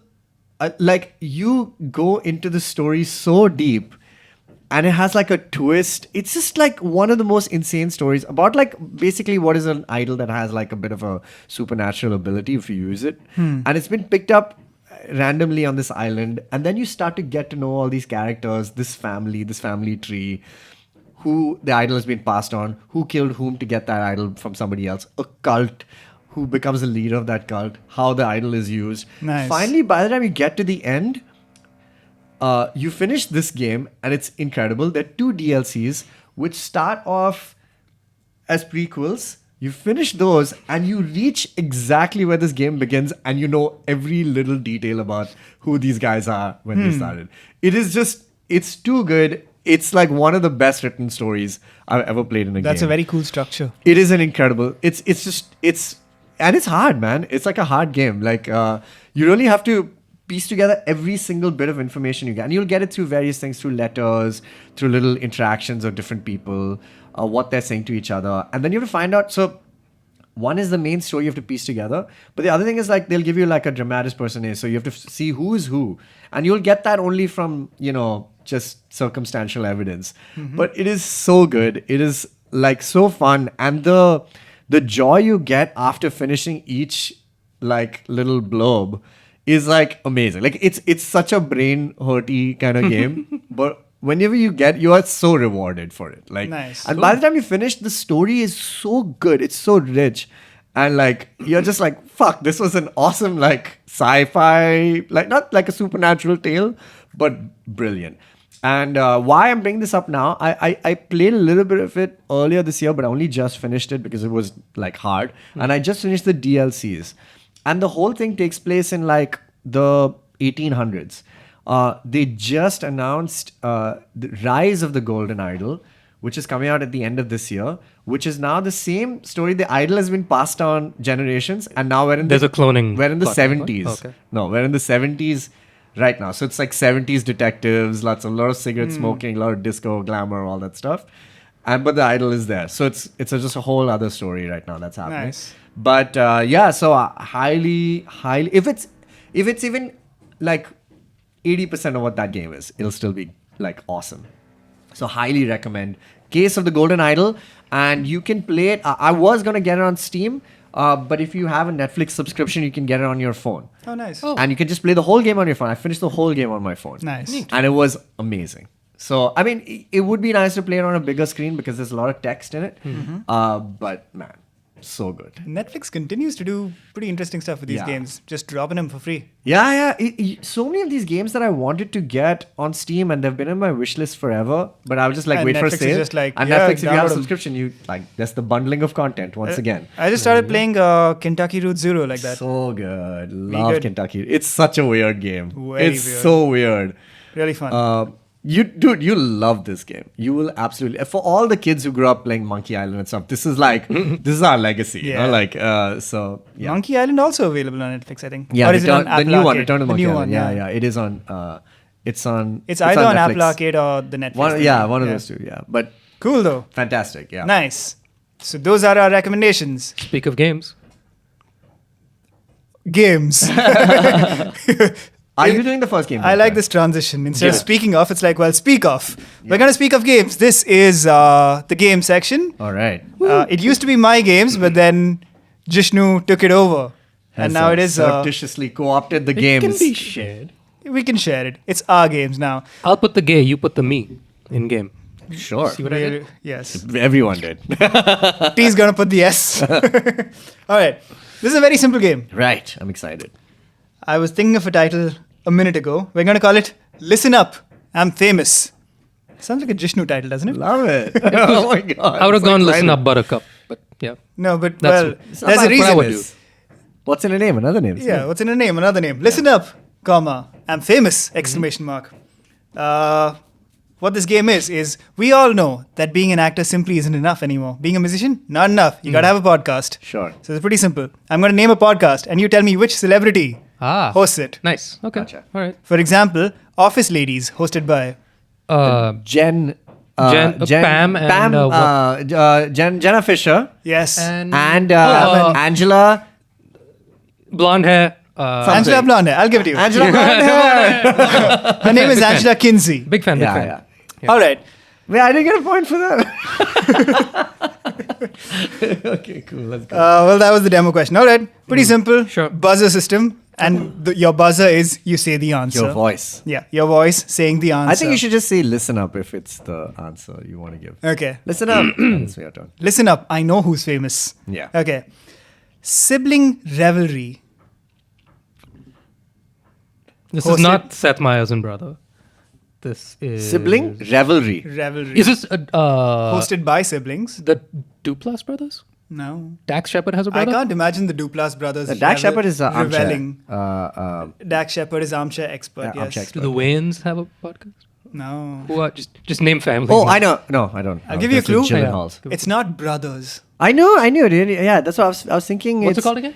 Sibling rivalry. They did the podcast circuit promoting this. Both actors. Give us a clue. The sister actor Yeah. is the more popular one. Wait, but they're not siblings. They are siblings. Yes. Oh, okay. And they have a rivalry. It's sibling rivalry. So, ooh, Gyllenhaal? I just No. said Gyllenhaal. One of these siblings is famous, and the other is almost famous. Oh, it's a great clue for your favorite. Yeah. What's her name? Which one? Kate Hudson. Kate Hudson and, And her sibling? Sam Hudson. Who's No. the sibling? Pete Hudson. I'm just naming names. Kyle. at this point. Oliver Hudson. Oliver Hudson. Oh, they Do really you all did not him know dirty. Oliver Hudson? He was. Oliver? I hardly know. He's been in a couple of sitcoms. He's actually pretty good. He's done a movie or two also. You'll know his face. What a when you see great him. clue! You should open. No, I feel that was a dead giveaway. No one gets this. Starting with no you one know his gets this point. I'm Yeah, sorry. because we got it wrong and he gave Yeah, it to us. That's I gave it to He you told guys. us the answer. But anyway. Go on. All right. Renegades. Jeremy Renner. You would think. Renegades. And somebody Hosted gay. by two celebrities. Charlie Hunnam. No. I'm going to need a clue. This is This is a famous one. It's a very Renegades. hard quiz, man. You Yeah, gotta I give don't us know. clues. That's because there are so many. Okay, I will give you the clue, which is the full title of the podcast. Huh? Renegades, born in the USA. Barack Obama and Bruce Springsteen. Springsteen? Come on, listen. I know. I've heard this whole show. I know, wait, and yet you didn't get it. Hang on. Is it a podcast or is it a book? It's a podcast. It's a podcast. 6 Did episodes. they It's have a- a book? I thought they did a book together. No. No. No. They were it's a podcast. selling each other's books on the They podcast. were selling each Yeah. other's books, is true. That's right. Oh, come on. We can't get points for this either. No, You got Barry, I got really Bruce. shouldn't. I said both the names. Both of you said both the names, but it's a shame that I had to give you born in the USA to get there. Shit. I Yeah, feel so stupid. I heard the whole show is so good though. All right. Damn it. Okay. Life is short with blank. Martin Short. No. Oh, Life is Short with Warwick Davis. No. Oh. That is the TV show. Yes. Life's Too Short. Yes. Yeah. With him and Kyle. No. You're on Life the is right Short. track, though. Life is short is a play on this person's name. Martin Short and Steve Martin.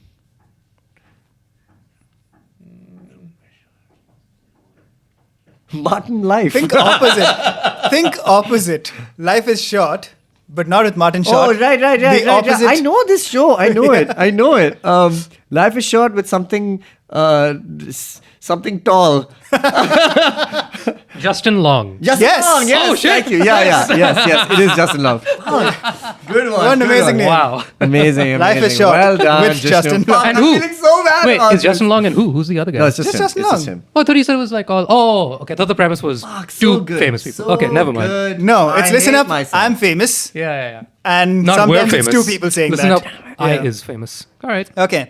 Life is short. Feel horrible. With Justin Long. Next one. Life with Oh, blank. yeah. I know.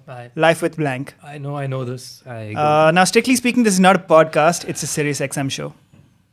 and a channel. Oh, John Mayer. Yes. Yeah, that's right. Life with John Mayer. Damn it. Not really a play on his name. Yeah. Should take some notes from Justin Long on that. You mentioned this one, Joggy. But I was going to do family trips with Seth Meyers. Seth and Yeah. Josh Myers. Yeah.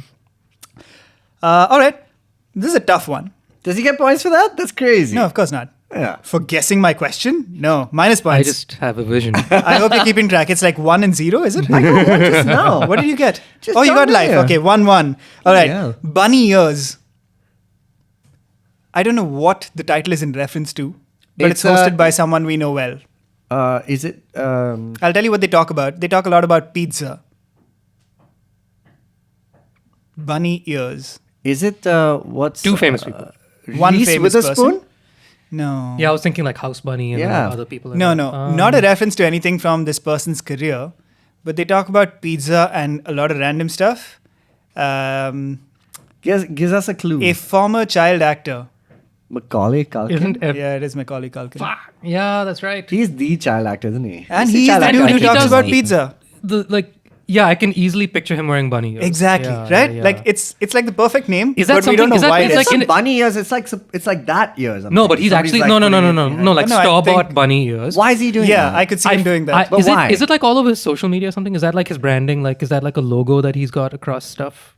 Probably for the show, I'm guessing. Possibly. But like, I feel like when I think Macaulay Culkin, an image of him wearing bunny ears just pops up in my brain. Really? Not Home Alone 3? No, because he's not in it. Yeah, he's not in it. Okay, the final one. So what is it? 2-1? Sure. Okay. Why is it 2? Because I said Macaulay Because you Culkin. got Macaulay Culkin. Macaulay. I mean, You really... I did really give it away. Telegraphed, yeah. All right. Well, no one's really a winner except Macaulay Culkin.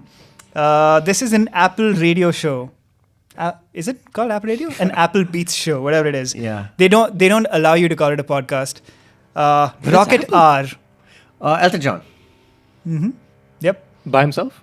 By himself, it's basically him DJing, Sure. and he drops some like pretty cool tracks. Yeah. Nice. But he's also like very fleeting in that I think he just records a bunch of drops where he goes like, and this next song is like a so and so. Huh. Maybe a small little story. A lot of the time it's just like, this is the next song.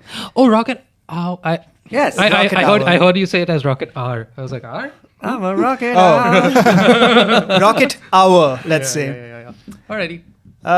Yeah. Do you guys want more? I have a couple more. Yeah, sure. The Send Light it to her. Podcast. The what? The Light Podcast. Titled after this person's memoir. The Light?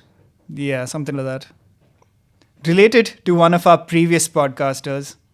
Related. Oh, does God. that That's mean? way too many clues. What man. I mean, does like, that it's too much. Related to one of the hosts of Renegades. Oh my God, Michelle. Michelle, yeah. It is Michelle. Michelle Related. Obama. Yep. Cool. That was, let's call that round 1. In Uh-oh. round 2, Oh God. the game changes. Okay. It's called Drink Up, I'm Famous. Alrighty. Can you guess what this game is? This People is who won. that whole brands of, let's Yeah. go. I already know the answers. Come on.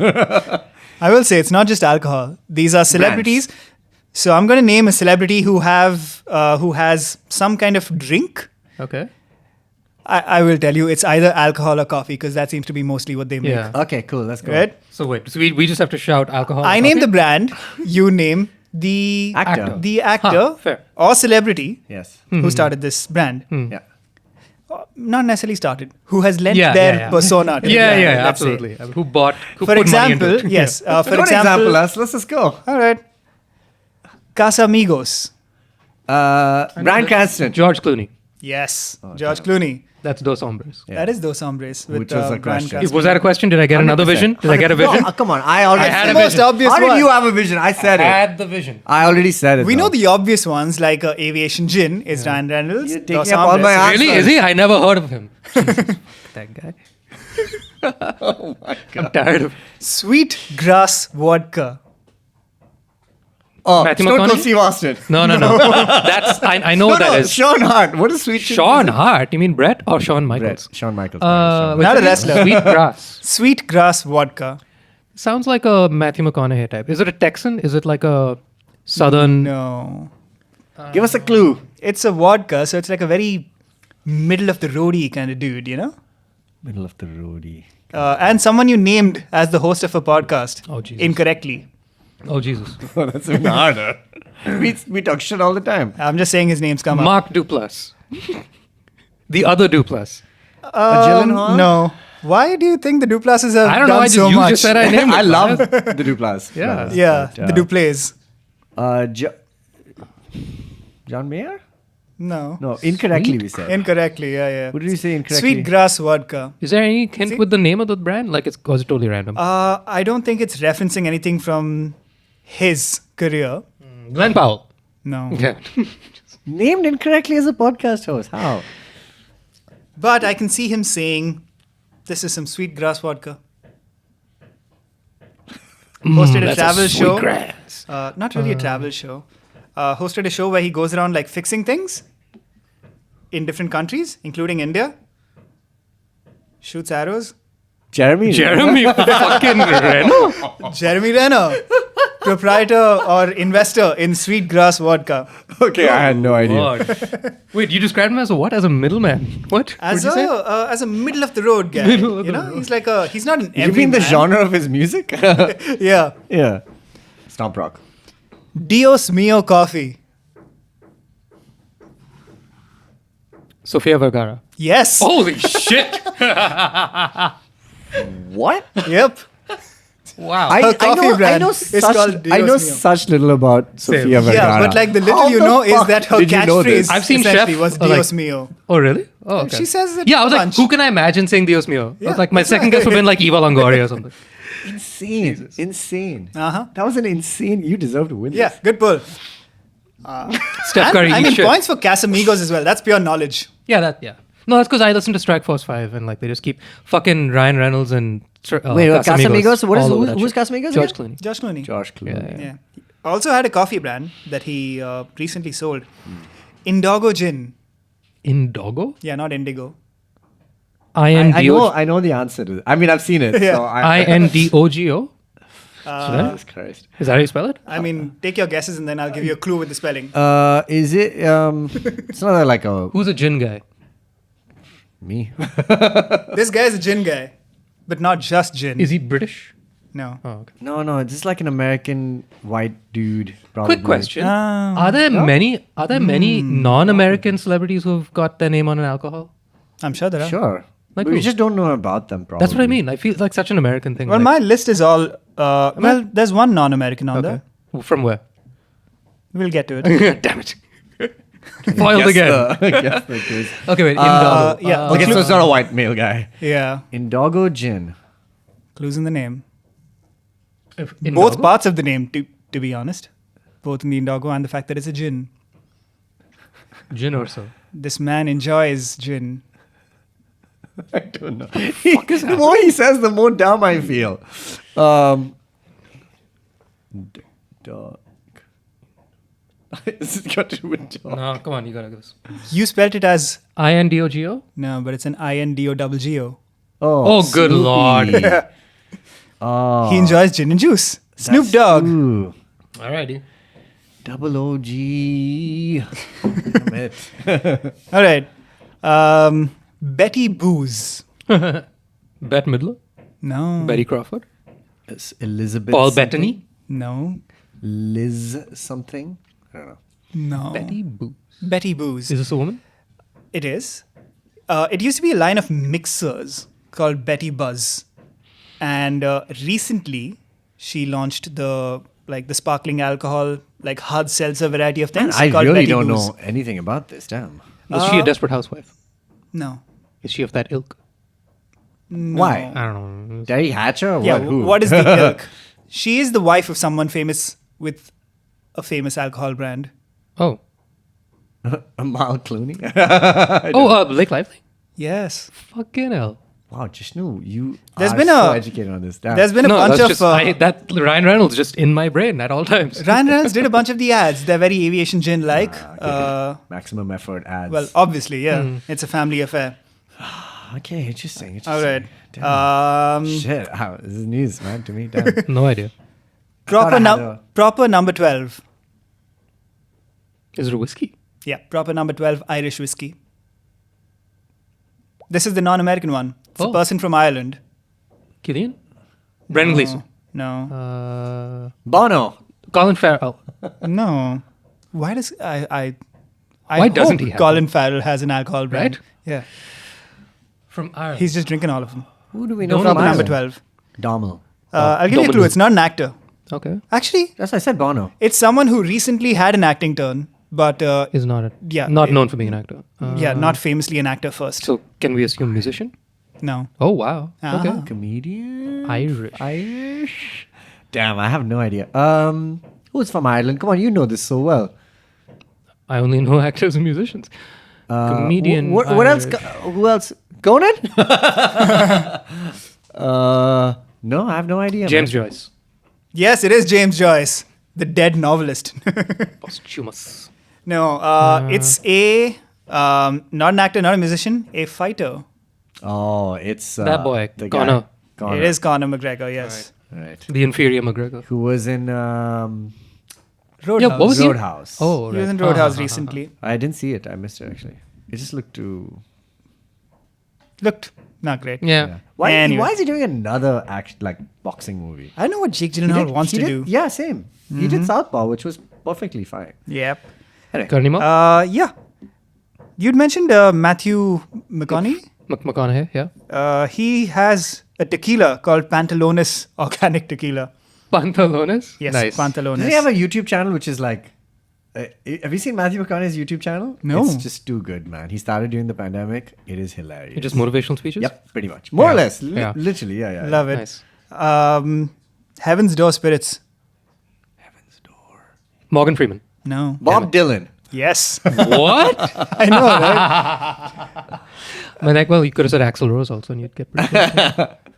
Well, that's the bootleg That would version be like, of it. yeah, exactly. With a bit more alcohol. Yeah. All right. Le Chemin du Roi. Oof. French. Gerard Depardieu. Jean No. Reno. Sophie Marceau. It's not a French person. Damn at all. it. I don't even know if I'm pronouncing Ooh, this right. Celine So Dion. Chemin is spelled Chemin. Yeah. It's a French-Canadian person. No. Damn it. Not at all. The name means apparently the way of the king. Benny King. I can't imagine how you'd get this. This is a really tough one. LeBron James. No. Nope. Martin Luther King Jr. No, but this person started this brand so he could get rich or die trying. Oh, Fiddy. It is 50 Cent. What the fuck is it called? Le Chemin du Roi. Dude, I love 50 Cent. He can't say that word. I'm making it more French every time He I say can't this. pronounce that name. Why? Because he mumbles? Le Chemin du Roi. All right, your final one. Yeah, let's go. Oh, this is great. This is the best one. Blackened whiskey. Jack Black. No. Nah, that'd be too good. Checkpoint.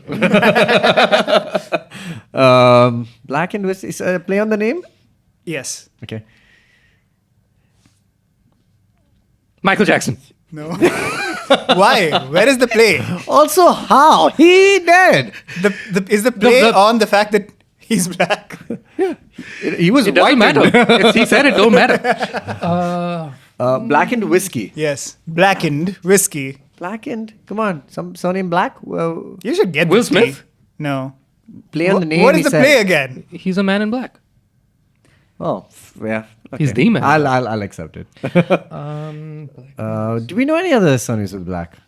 It's a play on his name. Sirius Black. Gary? No. No. Give us one more clue. It's not a single person. The Wayans brothers is? They're not related by blood, this group. The Wu-Tang Clan? Black Thought? No, but you're on the right track in the sense that it's a band. The Roots? Not the Roots. Uh, Again, what's the play? Black. You're just naming black people. Run DMC. No, the brothers, the musicians. Who? Oh wait, Jack Black. not Jack Black. No, I was thinking. Jack Black's black band. His band is black. No, it's He has not. two bands. One band is all women, one band is all black people. You're talking about not Jack true. White. Jack White, that's right. Yeah, And it's all women and all men. No, it's all women and then it's all black men. Is it? Yeah. I don't think so. He's got multiple. He has several bands, to be fair. this is an insane is- generalization. I'm not endorsing any of this. The question was the whiskey is called Blackened Whiskey. The Blackies. It has nothing to do with race, Blackies? the name. No. They have a song called Blackened. Oh, who? Metallica. Metallica's Blackened Whiskey. That's the song is called Blackened. I just spent the whole weekend watching Metallica I watched videos. so much Metallica. So much. Their new stuff is Dude, great. It is. It really is. Awesome. Did they? They're they've putting done out such banger content. amazing content. Like, I would have killed for this shit. They when I was did. Like, this is insane. They put out No Leaf Clover. Just them. No S&M. Nothing. Forget my That's recommendation. sick. Subscribe to Metallica's YouTube channel. Do yourself a favor. It's What is so the video so we were talking about where it's them playing in Europe in the rain? Yeah. They did Yeah. Master Puppets. That is, Master Puppets. yeah, they're doing Master Jesus Puppets. Christ. Hardcore. That's Man. like, It's too hardcore. They're And he's soaking bleeding wet. in one. He's Yeah. bleeding? Yeah. It's Yeah. a downpour. And he's like, bleeding here. yeah. I don't know how he cut himself there. What did he do? absolutely Just mad. like punching We someone saw out. that. Yeah. Oh, what else? And did I this is watch? 2024. They're what, in Yeah. their 60s? Yeah, dude. They're soaked. We And couldn't then- do No, this that. is all from that tour last year. What I really 2023, like- Yeah. Okay, they were 59. Yeah. what I really like is also more than there's 60. there's one video of the opening song and they Ryan did it. I forget what the opening song is, but like they play the video is starting from like before the Yeah. walk on. Yeah. So like it's It's a 10 cool. minute video And and, then they 6 walk on. minutes of it Yeah. is just James Hetfield smoking a cigar side stage, just like being like, "Sup guys." Taking Dude, a, they do taking this a awesome chug of thing. blackened whiskey, I Yeah, hope. where they just kind of hang out together in the start of the show. They're just like Yeah. all four of them together. Yeah. It's fucking so cool. It's beautiful. Man. It's like, Yeah. Oh man, I love it. I want to be you when I grow up. Another category of Metallica content I enjoy is all the videos making fun of Lars. Dude, I'm dying at those. That guy Oh, is that's kidding. so You've, funny. you've seen I've those. seen right? his playing. It's Yeah. too. I mean, Uh-huh. guys, Like- dude, man, Lars is looking. He's looking old, man. He is. He's Yeah. looking like Haggard. Especially like compared to how emaciated. much the like Kirk is aged in a pretty natural way. James looks the same, really. James is actually looking a lot Rob better. is the young one. He is. yeah. He's only 2 years younger. I know. James is looking a lot better since his whole rehab. and Yeah, all like of he's that looking stuff. good. Yeah. He's looking good. Hair's looking good. Yeah. He's kind of aged like blackened whiskey. like blackened whiskey, one might say. But Yeah, yeah, yeah. Lars is That's off somewhere. looking tired. But still, he's doing a good job. He's Sometimes. been fighting the good fight. We just didn't know it. Yeah, dude. You know, for so many years. Oh well. Okay, Gravy. cool. Thanks for Just a great go. game. Well- Do you have games? No, No. that was it. All right. Fine. Wow. 2 great games. I have no games, We cap comma, it. I'm famous. All right. Geek Fruit Show, episode 4. And if you have any thoughts, leave them in the comments. And we'll see you guys next month. Next month. Bye. Bye.